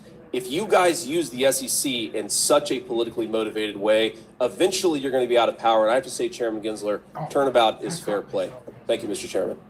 Can I just, sir, Chair? I'm very proud of the agency, and I'm proud of the Division of Enforcement and my fellow commissioners in considering these matters. The one matter the Senator mentioned actually was settled earlier this year. And it was not with the former president, it's with the company. And it's all a matter of public record, that settlement. Thank you, Chair Gensler. Senator Van Hollen of Maryland's recognized. Thank you, Mr. Chairman, and thank you, Chairman Gensler, and thank you for your response to the last question you just received. And I've known you for a long time, and I've also known you as a person who always follows the rules in public interest. So I'm glad to have you chairing the SEC. And you brought a focus on transparency. We must be watching to a different adapting to person changing here. market conditions and the needs of the investing public. That's what I mean. They're all on the And same I script. wanna Like, thank I don't even you know why we for watch your this. efforts to strengthen the rules against. I don't even know why I insider waste my trading. time. Senator It's all Fisher and I bullshit. had introduced the bipartisan legislation urging the SEC to move in that direction. And you and the others did by tightening the so-called safe harbor rule to prevent it from being used as a backdoor. For It's so insider true, fit trading. dimension. I mean, it's so obvious I right also now. want to commend you on your role along with the PCAOB in implementing the legislation that was passed, authored by Senator Kennedy and myself. It's embarrassing. On holding foreign companies accountable in order to make sure that companies based in China especially were not using funny accounting rules. I mean, to, are you kidding? Mislead investors about the health of their financial. They literally took this balance into sheets, politics and, Senator you Kennedy and I know, are telling working each other now how on cool they holding are. foreign insiders Awesome. Thank accountable you. legislation, which is now part of the ND. You know what's embarrassing? We're an hour and 35 minutes into it, almost 2.5 hours, because now it's ended, it looks like. We joined it just a little bit late, but it was live as we were going through it. Whoops. But now it ended. And the embarrassing part about this is the fact that in this entire hearing so far, we have not heard one thing about the XRP Ripple lawsuit against the SEC. Nothing. They have not mentioned it one damn time. Not one time. And you would think the Financial Regulatory or the Oversight Committee asking Gary Gensler questions about his overreach, you would think that might come up. But no, these guys are too busy talking about politics, telling him how he's basically a beacon for transparency for the SEC and they're lucky to have him. Like, what are we? I'm telling you, it's not that it's a script. It's that now they're openly mocking us as a people. And I firmly believe that. Look, they shadow ban the comments on this live. That just goes to show you how they don't want this to go through the analytics. It's ridiculous. The fact they're there, but nobody can see them. You can see them talking to each other, but nobody watching my stream can see it scrolling like they're supposed to. Because it's all nonsense. And within the comments, if you were just reading, you could understand that they're lying to us. There's not one comment that agrees, and there's 120 people that were in here. The chief political rival of the current president. Now, let me just offer another Again, who cares about politics?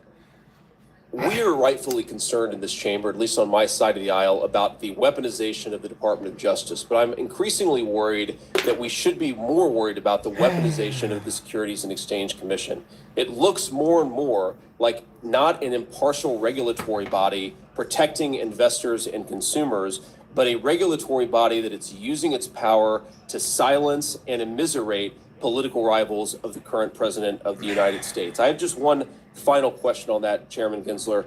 Have you ever spoken to anyone at the White House about your investigation of Donald Trump's Well, we don't talk about Sir, Dr. Bob, Yes or no? Sir, I'm going to answer the question. Listen. I don't speak to the White House about anything in our enforcement. Told you. Well, sir, I don't speak to the White House about any of that. So I'm That's mindful above their thank you pay for that, grade. the answer. I'm mindful of the time here. So let me just offer one final observation. I have little hope that I could persuade you that hiring committed partisans and using the regulatory powers of the SEC in a way that looks, and I think is, politically partisan is a true threat to American democracy. But maybe I can appeal to your sense of self-interest. If you guys use the SEC in such a politically motivated way, eventually you're going to be out of power. And I have to say, Chairman Gensler, turnabout. Hey, how about Gary? What about this? Can I just, sir? Gary, what about this? I'm very proud of the agency. What about this, I'm Gary? proud of the Division Huh? of Enforcement. And What's my going on with fellow this case? commissioners in considering What's going on here? these matters. Who's got the stones to ask the real questions? Apparently not one damn person earlier here. this year, and it was not with the former president. It's with the company, and it's all a matter of public record, that settlement. Thanks, Chair Gensler. Senator Van Hollen of Maryland's recognized. Thank you, Mr. Chairman, and thank you, Chairman Gensler, and thank you for your response to the last question. Make sure that like received. button. And, Thank you, everybody. I've known you 103 for a long likes, time, 105 and watching. I've That's also incredible. known you as a person who always follows the rules and public interest. So I'm glad to have you chairing the SEC. And you brought a focus on transparency to adapting to changing market conditions and the needs of the investing public. And I want to thank you for your efforts to strengthen the rules against insider trading. Senator Fisher and I had introduced the bipartisan legislation urging the SEC to move in that direction. And you and the others did by tightening the so-called safe harbor rule to prevent it from being used as a backdoor for insider trading.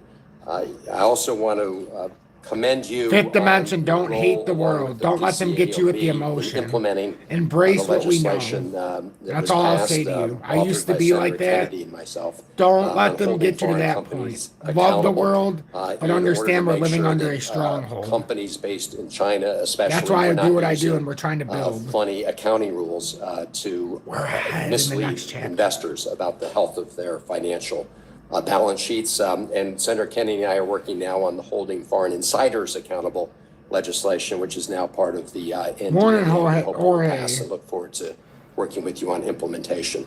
Now, when it comes to greater disclosure and transparency, I did want to turn to the issue of private equity. And there have been a number of questions surrounding the need for greater transparency in private equity, given the size 100% of true. That private is so equity in our true. market, about $20 trillion today. I want to ask you about an aspect of that has not come up, which is the role of sovereign wealth funds investing in private equity.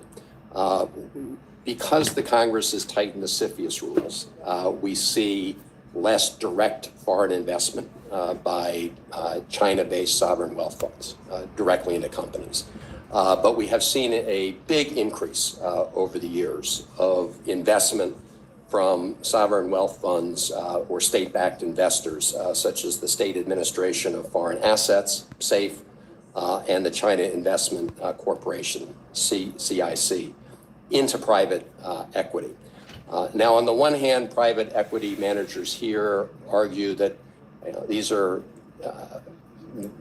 not voting members, that this is passive investment, no direct control over the decisions or operations of these funds.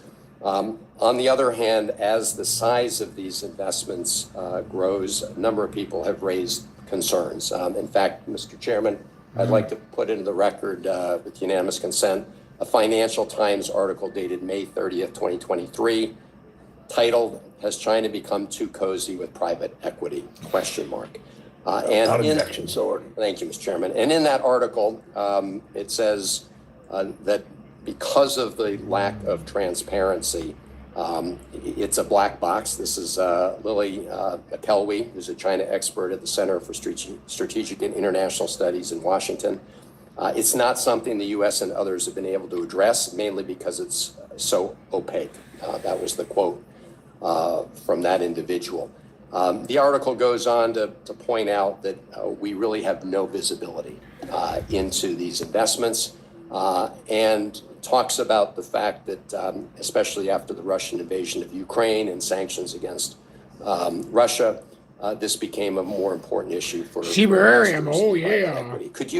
Could you just talk briefly about how you think about this right now, both the need for greater disclosure in private equity broadly, and I know there's an ongoing case, but could you talk also about this issue of foreign sovereign wealth funds and their huge investment in private equity, and whether that raises concerns and need for greater transparency? Under our laws, investment advisors here in the U.S. can advise asset managers, including sovereign wealth funds, all around the globe. And if they're properly registered, the advisor has to be, complying with their laws. And you're right, we do have a recent adopted rule about private fund advisor transparency. You're speaking to something about the investors behind that, which, though we have some role to play at the SEC, is also a very important role for other agencies like the Treasury Department. And as you mentioned, CFIUS is a collection of other agencies, not including the SEC. So I'm sort of be interested to follow up to understand what you're thinking, whether it's something legislatively or otherwise.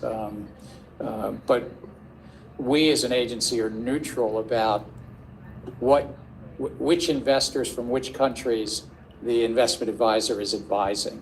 Our jurisdiction doesn't really go there as long as they're complying with anti-money laundering laws and the like. Well, I do look forward to following up. Thank you, Senator. Senator Lummis, Wyoming's recognized. Thank you, Mr. Chairman, and welcome, Mr. Gensler. My questions are substantially nerdier than my colleagues, but nevertheless, I think they're really important. Read that. This is from the IMF at the G20. The official noted that a ban by a single nation would be hard to enforce if other countries don't follow suit. The USA is acting alone here. No other country agrees with what we're doing. Like they said, it's going to be hard for one single nation. It's going to be hard to enforce. So again, what are we talking about in the USA? Don't get thrown off what you're doing, period. I'm going to start with Staff Accounting Bulletin 121, which I've been harping on for about a year in relation to the Lummis-Gillibrand Responsible Financial Innovation Act. So Staff Accounting Bulletin 101 requires that companies, including banks, place crypto assets under custody on their balance sheets. And even it's called manipulation. Are you just waking up? This is unprecedented in financial regulation in the U.S. No, it's not. It happens every day. My first question is, you've said repeatedly that this is to provide greater consumer protection. And like we saw in the Celsius bankruptcy last year, when thousands of customers were made unsecured creditors, isn't it true that placing custody assets on the company's balance sheet could result in consumer assets being seized by creditors in the event of a bankruptcy? And that would hurt. Caitlyn Jenner meets Senator, thank you for actually going down, as you say, the more technical rabbit holes. And I'll be glad to go there. It's actually, you're absolutely right about the Celsius finding, but what was interesting in that bankruptcy finding is a judge said, these are not segregated protected assets. By and large, that the investors were just lining up in bankruptcy. And that was regardless of a staff accounting bulletin that the SEC put out, because Celsius was a private company. The staff accounting bulletin was staff advice on how to do accounting in public companies. And the reason the staff came to that conclusion, and which is different than for stocks and or bonds in custody, is because the laws in the US right now tend to be that you can't easily segregate those crypto assets the way Celsius was taking it on, and that judge said, you're just in line. And by the way, that's also happened at Voyager, it's happened at FTX, it's happened at Terra Luna, it's happened at each of these various bankruptcies. All of them, they had their hand in, but he's not. That's why he smiled. Notice how he smiled? Oops. We made lots of money off of all of them, but we knew, they knew they were in on it. That's the irony of this. We already know that's the irony. That's why he smiled. They don't know anything because they're simpleton. That's how they look at us.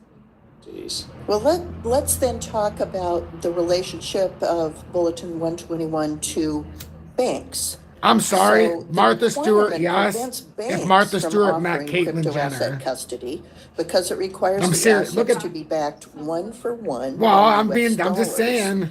And if That's who that this looks standard like. were applied to legacy custody banks like BNY Mellon, they would have to have trillions It's a in regulatory cross capital. between the two. So that prevents Don't the insult most Martha heavily Stewart. regulated financial institutions in the country from offering custody. So if your ultimate goal is to provide real consumer protection, shouldn't the SEC withdraw Staff Accounting Bulletin 121 to allow banks to provide custody? So the Staff Accounting Bulletin is just about public companies and how to You guys are right. The properly comments show are that to gold. I wish you guys could see it on the investors in those screen. banks. And it's investors, not the people getting the custody. The bank regulators are free to address how they treat capital, Johnson. We have a however nice they wish to community. treat capital. But this is just about, is the balance sheet have those custody crypto as a liability, but they also have the crypto as an asset. We don't speak to how it's backed. That's up to the bank regulators. Okay, thank you. I want to turn to the SEC's pace of rulemaking. Let's use, for example, the proposal on I don't know what the I'm use of talking about. predictive Okay, I have my data reading glasses on. analytics. To regulate not just AI, but an overly broad description of covered technology. She's definitely all hammered. uses of technology. Like in they a actually firm came down here to hammered, a lot of adding these people. together numbers. Well, in a I've just had a few spreadsheet. drinks. Even She even hiccuped. numbers in a financial She did the firm drunken pass hiccup through here while she was spreadsheets. talking So too, so she can't my deny it. concern here is this rule is going to follow the pattern of others, such as the money market fund reforms proposal, where unworkability means the end rule looks very different from the proposal. The documentation requirements of this rule are so demanding. So for anybody just tuning in, the fallback on this, if they have nothing to say, they just bring up artificial intelligence for some unknown reason. And then they bring up politics. They bring up Trump a lot. They bring up the public interest. These are their fallbacks. So when it goes into bullshit mode, you can put your mute on, turn your ears off. They'll bring up Trump. They'll bring in politics. They'll bring in public interest or artificial intelligence. Therefore, we're in snooze fest moment because she's talking about AI. That the industry will not be able to comply. So will you commit to re-proposing the use of predictive data analytics rule if, or rather when, the commission arrives at a different approach? And be brief in your answer, Chairman. Again, we take. We wouldn't public want you to comment say anything seriously. relevant. We make adjustments. It's based upon whether it's been properly noticed and it's a logical outgrowth. And so we commit to taking public comments seriously. Thank you, Senator Lemons. Senator Smith from Minnesota's Oh recognized. yeah, from so her office. serious. And Ranking Member, Hi, and Ross. thanks so much, Chair Gensler, for joining our committee today. Chair Gensler, when you were here last fall, I asked you about the materiality of climate risk disclosures, and I think that you very What is this, a effectively hotel business explained office? Like, what is why this? this information is relevant to investors so that they have good information and can make informed decisions This is about the their obvious hotel investments. stuff. And so it's been a year, and meanwhile, the rest of the world is moving forward. The EU and the UK and the International Sustainability Standards Board have all recently taken steps to implement robust climate disclosure standards. And of course, this will be reverberating across the globe economically. In fact, it's estimated that No, this 3,000 nonsense US would companies not will be be. subject to these EU standards. So my question, Chair Gensler, is I understand that you can't comment on ongoing deliberations, but could you comment on how you see U.S. leadership on this issue, why you think this is important, and what level of urgency you feel to complete this rulemaking process? None. I have no urgency. thank Look at you guys. You guys are morons. It's really about. I have no bringing urgency because you guys are comparability complete and consistency idiots. to that which is It's that already simple. happening, Next. that many U.S. issuers are already disclosing climate risk information, and investors are making investment decisions. What happened to XLM? So we just look at decades-old tradition that the SEC addresses itself to material disclosures and comparability. And to this point of sort of urgency of establishing and making clear what that think that was comparable me. standard is, what people can, what standard and expectations we should have around disclosures. When do you think this might be done? Again, we try not to do things against the clock. It's really when the staff is ready and the commission is ready. We got about 16,000 public comments. The private funds rule that was being discussed a little earlier took us about 19 months or so from proposal to adoption. Hey, I appreciate it. But again, I don't want to predict on this one. There's a very heavy comment file, and really important issues have been raised around. Oh, we're gonna cover the disappointment in XLM a little bit later. Like I said yesterday, it's definitely never what they say it's gonna be, but it was fun to speculate. But what did we say yesterday? It's gonna be an utter disappointment today. And what happens? They might as well have gave you no news, because what they actually, I'm not gonna spoil the great news they told you. They might as well have gave us a decorative T-shirt, like somebody said, and said, well, you know, we appreciate you buying up, and this groundbreaking announcement was nothing more than, actually it was absolutely nothing. We're XLM Stellar Lumens, by the way. Now you know. The discussion I had with Senator Tester earlier about Scope 3, but over a number of other matters as well, and we're looking at staff recommendations on how to deal with those comments. Okay, thank you. I want to. Do you know why our comments got shadow banned? Because they went political, which made us talk political in the chat because we were commenting on what they were saying. It shadow banned our comments because they brought up Trump. It happens every time Trump gets brought up in my chat, and they're the ones who are speaking in his name, not us. I'm not a political station. They keep bringing it up, so why should our comments get shadow banned? You guys can't even see the comments. It takes away from on the screen. I think it's a lot funner when you can see it on the screen. Dive in on I was smiling to myself as Senator Lummis was talking about getting nerdy on you. So I'm going to dive in for my last question on something that is maybe equally nerdy, but really important. As you know, the Registration for Indexed Linked Annuities Act.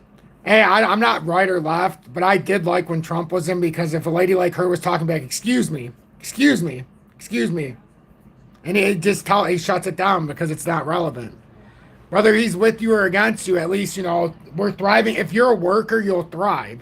If you don't want to work and you want social assistance, well, he's the kind of person that crowd's going to get pissed at. Right now, the ones who work get pissed at that crowd because of taxes and things like that, but it's not their fault. They're only taking advantage of a system they know. There are some areas where that's the only way you can get out of that area is by taking advantage of the system, and I would do the same damn thing. Who am I to say? You know, but there's some people that are willingly just lazy and whatever, but there are reasons. Which I led with Senator Tillis, was enacted last year. And what this legislation does pretty simply is require a tailored registration form for these kinds of index-linked annuities, so that consumers that want to purchase these products have good, clear, concise information. So I want to thank you and your staff for working with us on this legislation and its implementation. And I'm wondering if you can share any updates for us on how that's going and when we might be able to expect a first draft. Oh, no, Juan, it wasn't going you. Well, Congress No, also keep set a talking. deadline You're fine. Of a total of 18 months to not only get a proposal, but to get a final. But I don't know how one of the pieces 77 that of you we're made it working this on long. Is Congress also I'm going to stop talking in that now, legislation but that I you can't co-authored. do it. We had to do some investor testing. And so there's two pieces. It's the investor testing, and it's also the proposal, bringing that up to my fellow commissioners, trying to vote it out, get public comment, and also with an eye towards adoption in the full 18 months that you had laid out. Well, good. Well, thank you, Chair Gensler. I appreciate your attention to that. Mr. Chair, I cede back my time. Thank you, Mr. Senator Smith. Gensler, for Thanks saying for recognizing absolutely Senator nothing. Thank you. Thank you, Madam Chairman. Chair Gensler, thank you for being As here I'm dressed today. inappropriately We for have this heard meeting, a 'cause I lot just of probably various came from things somewhere I on shouldn't both have sides of been. the aisle, but in particularly over here about aggressive rulemaking and that agenda. Over the last 2 years, the SEC has proposed nearly double the number of rules that your two predecessors proposed within the same amount of time. The only time we've seen this pace of activity is when the SEC was implementing Dodd-Frank, those provisions after the financial crisis. So the difference here is that your agenda is not being driven by congressional mandate or widespread market failures like we saw in 2008, and that makes me concerned. In fact, it's quite the contrary. 83% of your proposals are not required by Congress, and we have yet to see a market failure that warrants this many new proposals and regulations. Even your own former Inspector General raised concerns about the pace of the activity within your agency and said staffing issues may affect the quality of these rulemaking. To add to this, I believe you have failed to provide the public with justification for these sweeping regulations and have failed to allow for a robust public comment period due to fully understand the broad implications on the market. It makes me think, what constituency is the SEC actually listening to? I don't believe it is the average mom and pop or a 401k investor in the state of Alabama. It seems to be a small handful of politically aligned investors. It's my belief that we want to encourage people to go public so that more people have an opportunity to invest and share in the fruitfulness of the market. I am concerned that some of the things that are going on are going to actually deter people from doing just that. There are countless examples that we have seen, but I want to ask you about the anticipated proposal that I heard Senator Warner ask you about, the human capital disclosure. So when can we expect to see that proposal issued? Thank you. It's good to meet you. It's nice to meet you as well. I worked a lot with the former senator from your great state, Senator Shelby. Absolutely. Again, we don't do things so much against the clock. We wanted to see what those first couple of years of filings look like. Chair Clayton and the SEC have put something in 2020. We've looked at those. We looked at the data. And the staff is working through. So tell me on that, actually. So August 2020 is when that was implemented. It seems that when you look at that, we've had a 3-year time period, but the vast majority of that has been during the COVID time period, and the implications on workforce and these things may not be an adequate representation of what they may be in the future. Do you agree with that? Well, I think it was a very unusual time for our nation, for sure, but this is about the public filings and seeing how public companies had adjusted their disclosures. So what is missing from your perspective from the 2020 implementation that needs to be adjusted or expanded here? What staff is looking at is the filings and how those disclosures are informing investors about a very important material asset, the human capital itself. And it's possibly around the total dollars spent on workforce and the turnover. So we don't know when when we'll see that, is what you said. I'm clear on that, right? Yes, that's correct. Okay, and then, but once you bring it forth, how long do you expect to leave the public comment period open for such an important rule? Well, we'll make that determination at the time, but all of our... What is the threshold? Can you help me with that? So all of them since January of 22 have been out to public comment at least for 60 days from when we voted out of the commission. Really? And on average, it's been about 70. And I would say even beyond that, because it takes 12 to 24 months to finalize a rule, we continue to take meetings, we continue to take comments, and staff considers those comments. I am running out of time, so I'll make it quick. Last question. Can we expect to see a proper, robust cost-benefit analysis when you do release this? Obviously, we've been talking about it or hearing you talk about it for 2 years. I am hopeful that you will truly take into account the downstream effects of whatever you propose. I think that some of the things that we've seen, in my opinion, have been half-baked, and I am hopeful with something with such large implications that we will see a very thorough analysis and how it goes all the way down to a lot of the smaller entities that I'm concerned about. We do robust... Believe me, the comments have me just... So thank you. That's why I stopped talking. Thank you, Senator Brown. I recognize myself. Chairman Gensler, it's good to see you. I have Oh, several it makes me questions for so today happy. and limited time, so please keep your answers concise. By the way, this lady, no offense to her, she looks like she came from a strip club, and there's no room for that in Congress. If she's going to be on the roll of Congress. Did you see the other lady, how she was dressed? This isn't professional attire. I have to have this, so we can keep it clean in here. Notice how I have the closed captions on so that we don't show cleavage. I mean, can you argue that that's why I put it there? But when you're trying to represent yourself and you want to have respect, you don't dress like this in Congress. This is a way to draw a deflection and draw sex appeal. That's not respectable. That's why if you look at some of the other women in here, they're dressed very professionally because they don't want it to be about their body. There's two ways of looking at when it's a dog and pony show here. And specific. I hope I don't have to, but I will interrupt if needed to keep moving on. A year ago, in October 22, the SEC's Office of IG provided its annual report on the most serious management and performance challenges at your agency. Members of various divisions in your organization raised concerns about resource management due to the increase in the SEC's rulemaking activities. As we've discussed, I appreciate your desire to protect consumers and investors and your goal of ensuring that the U.S. capital markets remain the most sophisticated and best in class. These are broad goals that are good for business and good for our country, but how we accomplish those goals matters. The IG report illustrates an SEC with a marked increase in attrition, difficulty in hiring qualified talent, and over-reliance on detailees with no rulemaking experience. These are fundamental problems that call into question the quality of rulemaking that the agency is capable of producing.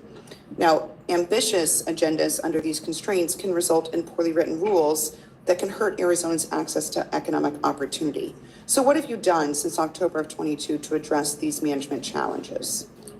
Part of it is, with Congress's help, is hiring more people. I'm very proud to say that the partnership of private looking. But what do we need more people for? Service actually. He doesn't even know what he's doing. Went up in the ratings, that we're the third highest rated agency. But you're right, our attrition is. Imagine you were doing a job, and they said, "All right, Stanley. Okay, you've been here for 2 years. It's since 2022. What have you done to boost this company?" I hired more people. Okay, well, anybody could do. Well, what are you talking about? Hired more people for what? What did you accomplish? Well, we're up 3% in 7 years, and yada yada yada. So we have more staff, and no, but what are we doing? Well, we hired. Who cares? You hired more people for what? Tell us what you're doing. Like, that's the deflection. That's why it's unwatchable at this point. And why anybody's still here? Well, I know why you're here, but it's a miracle because after 2 hours, this is what we get. Stuff like this. Moved up, and our attrition moved up in part because it's a very tight job market. We're about 6 or 7% attrition. That means the average employee stays about 16 years.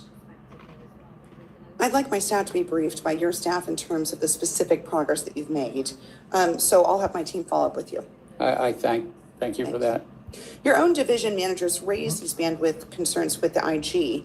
And do you assess whether or not a division has adequate bandwidth to conduct a particular rulemaking before directing them to engage in that rulemaking? And if so, how do you make that assessment? We do it with each of the main divisions: investment management, trading and markets, corporate finance, have a rule team. And we do that with the leads of those rule teams that are career staff. And we also do it with the Division of Economic Risk Analysis about their bandwidth, as you say, in each of those groups. The IG report also cites shortened timelines during the drafting process and shortened public comment periods as factors that your staff indicate may be resulting in less feedback during this process. We've spoken about this before. I want to ensure that stakeholders and the public have time to weigh in on these actions. As we've discussed, more sophisticated firms have armies of attorneys on retainer, but small businesses and retail investors need more than 30 days or 60 days to understand the impact on their business and provide feedback, particularly since these rulemakings are very complex and there are multiple rulemaking processes happening at the same time. So does your agency value hearing from small businesses and retail investors? And how are you ensuring that they have adequate time and the use of their own resources to provide feedback on your agency's actions? We do value the input of small businesses, of everyday investors. We reach out in many ways through social media and elsewhere to try to encourage people to comment on our on our rules.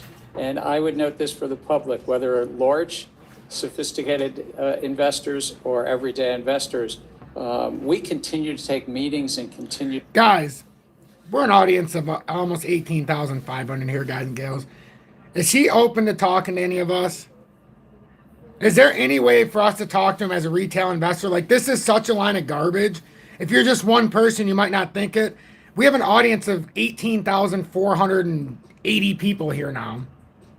We can't get a meeting with you, Gensler, so what are we talking about here? There's no way for retail investors to talk to this schmuck. And he knows it. Look at him. Duh. I mean, honestly, how are we supposed to talk to him? I would love to know. Do I show up at your doorstep? You know, do I write you a letter? I mean, there's no number for us to call. I sure have never seen a proposal where you said, hey, if I've screwed you over in any way, here's how you take it off. I don't see any way of doing that, so I'm not sure what he's talking about. Oh, you mean hire an attorney, which you have endless resources, and it would take, you know, all of a day to wipe me out? Like, I don't know what he's talking about. Like, could he clarify?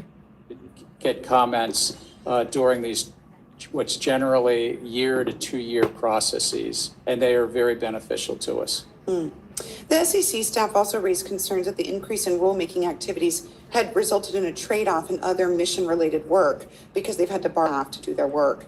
Has bandwidth allocated to increase rulemaking traded off with your bandwidth for enforcement?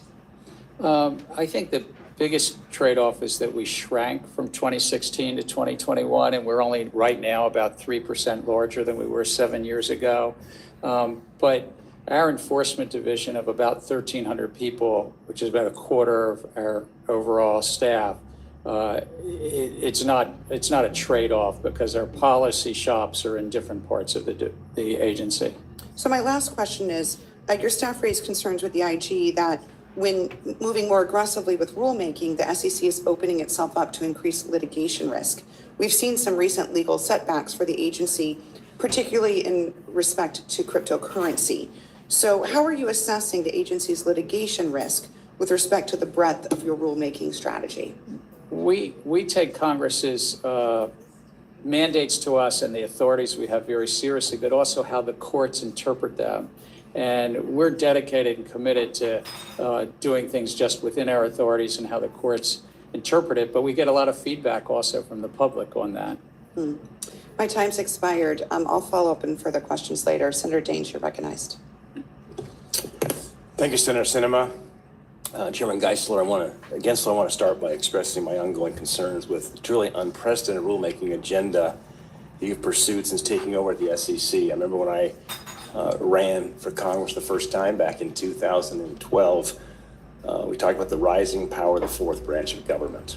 The executive branches now that I believe, if our founding fathers saw what's going on, would say there's way too much power and rulemaking by fiat going on there and really lawmaking. Whether it be your crusade against digital assets or your attempts to use the SEC to further the administration's climate agenda at the expense of taxpayers, there appears to be hardly a sector of the U.S. economy that you view as out of reach of your rulemaking authority. In the nearly 28 months you've been in office, the SEC has proposed or finalized 47 substantive rulemakings. Of these rulemakings, more than 80% were not required by congressional statute. This means that the vast majority of the agency's rulemaking agenda has been voluntarily undertaken. Chairman Gensler, you are not an elected official that's beholden to your constituents. You are an unelected bureaucrat who has taken it upon himself to reshape American financial markets to your liking, to the detriment of innovation, of investors, and small businesses. One such rule that's facing broad opposition from across the ideological spectrum, left and right. Hey, wait a minute. He's already talked about how this guy was great. So how can he be saying this at the same time? Like, I don't know. This whole thing just is. Is the agency's swing pricing proposals. I've heard many concerns that the SEC's swing pricing is both unworkable and extremely harmful For Montana seniors and individual investors, a hard close would also create significant and unavoidable disparities between investors based on their geographic location as well as their investment type. Even far left groups like the Consumer Federation of America have expressed opposition to the proposal, noting that, quote, the tangible and significant costs associated with the proposed implementation of swing pricing are very likely to outweigh any perceived benefits, end quote.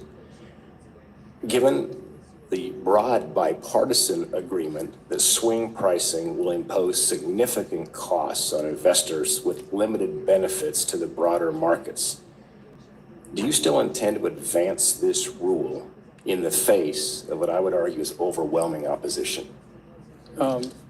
If I might, I just want to mention something in the generic. We have about 50 policies on the agenda, 50 projects on the agenda. My immediate predecessor, Chair Clayton, successfully finalized Finally, a real 64, question. Adopting rules. Who cares about your predecessor? Answer the damn question, dude. But it's not out of line with what happens. In terms of your specific question with regard to this rule, you're right. We've gotten significant feedback. There's kind of three pieces. There's about the liquidity of the underlying funds. There was this swing pricing. And then a third thing about the sort of back office plumbing, but really relevant to this hard close. And we got some very significant comments, particularly on the swing pricing and hard close. And we're taking a very close look at that to see what's appropriate and whether to make adjustments. And as we go along, I can't pre-commit whether we'll finalize or not. I want to talk about the SECs. And by the way, that comment I made about the rising power of the fourth branch, that's a bipartisan comment, whether it's Republicans in charge or Democrats in charge. I truly believe the founding fathers here today, they say there's way too much power.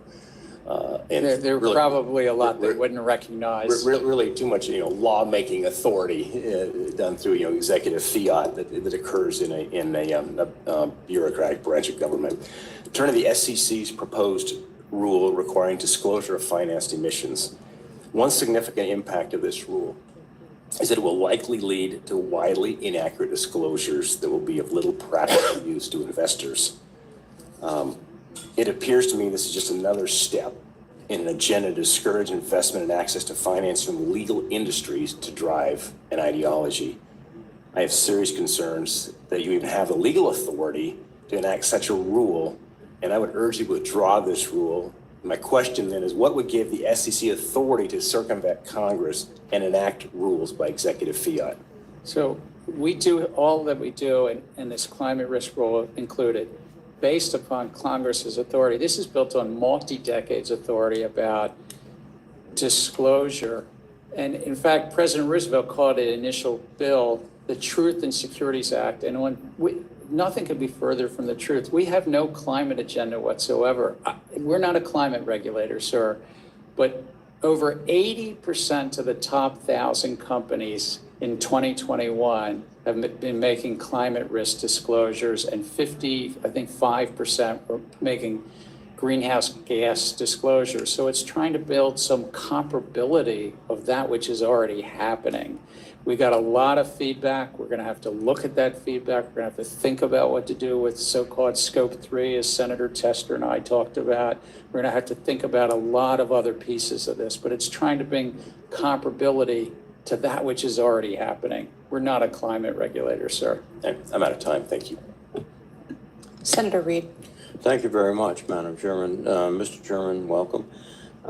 Could you give a description of the growth, the size, and the power of the private equity sector over the last 25 years, how they've moved into banking, insurance, real estate, a host of other things? And do you believe that these entities are now competitive to banks and large banks and also potentially systemic risks? The private funds business, not just private equity, but hedge funds and venture capital, it's about $26 or $27 trillion of assets under management. 25 years ago, there was a report I helped as a staffer, help write it, so I remember this. The President's Working Group report after long-term capital management failed. And at that point in time, the entire field was less than $1 trillion. So it's grown significantly in terms of its comparison to banking. The total commercial banking sector in the U.S. is about 23 trillion. And again, you heard the numbers I just said about this sector. And it can be systemically important. It was systemically important 25 years ago when long-term capital management was on the teetering on the brink of failure. The field is systemically important today. Now, are advisors to public funds required to maintain AML, anti-money laundering programs, know their customers, and file suspicious activity reports as banks are required to do? And if not, are you concerned about this, particularly with some discussion that reports of Chinese Communist Party-linked companies and Russian oligarchs using private equity funds to invest? The Bank Secrecy Act gives key authorities to both the U.S. Treasury, but also we have some authorities, and we've been working alongside of them. The answer is they have certain responsibilities. The investment advisors have certain responsibilities with regard to these funds, but we are in discussions about whether there might be important further steps to take consistent with the Bank Secrecy Act. Now, since these funds and the private funds, both hedge funds, private equity, et cetera, are, as you've indicated, the larger ones, systemically important, should they report publicly as our public companies do? I mean, they control as much, and one might say even have more leverage over the economy than some of the publicly reporting companies. It would be a choice of Congress. Our disclosure regime is for public companies where there's over a certain number of investors, or if you're listed on the New York Stock Exchange. These private funds are private in part because they're not listed on the stock exchanges and they don't have over a certain number of investors. So the disclosure that we have recently adopted a rule is just further disclosure to their investors around their fees, their performance, their side letters. But again, Congress could decide to broaden that out. And would you think that would be an appropriate response, or?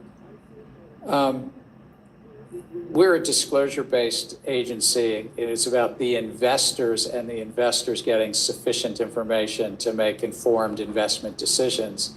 And that's partly why we finalized the rule that we did recently, is just for those limited partners, those investors, to get further information. I think, Senator, you're asking about whether there's broader public disclosure, which would be, we'd stand ready if that's what Congress desired. Finally, these reports that communist Chinese elements are using private vehicles and Russian oligarchs, does that concern you, and what are you doing if it does?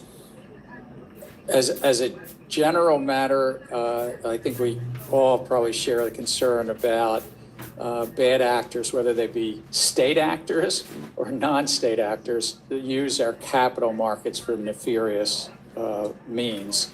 And we do work with other agencies of the U.S. government from time to time around matters of concern. And as we earlier talked about, really working with our colleagues at the Department of Treasury around anti-money laundering, the Bank Secrecy Act, in the investment advisor space.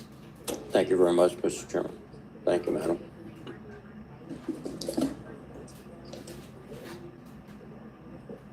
One moment.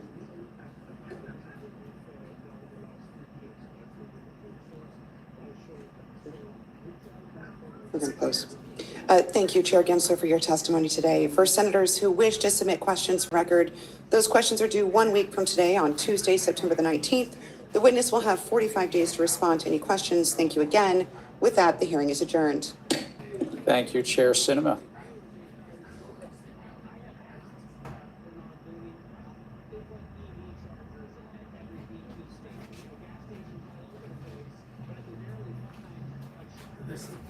shit show finally ends. Thank God.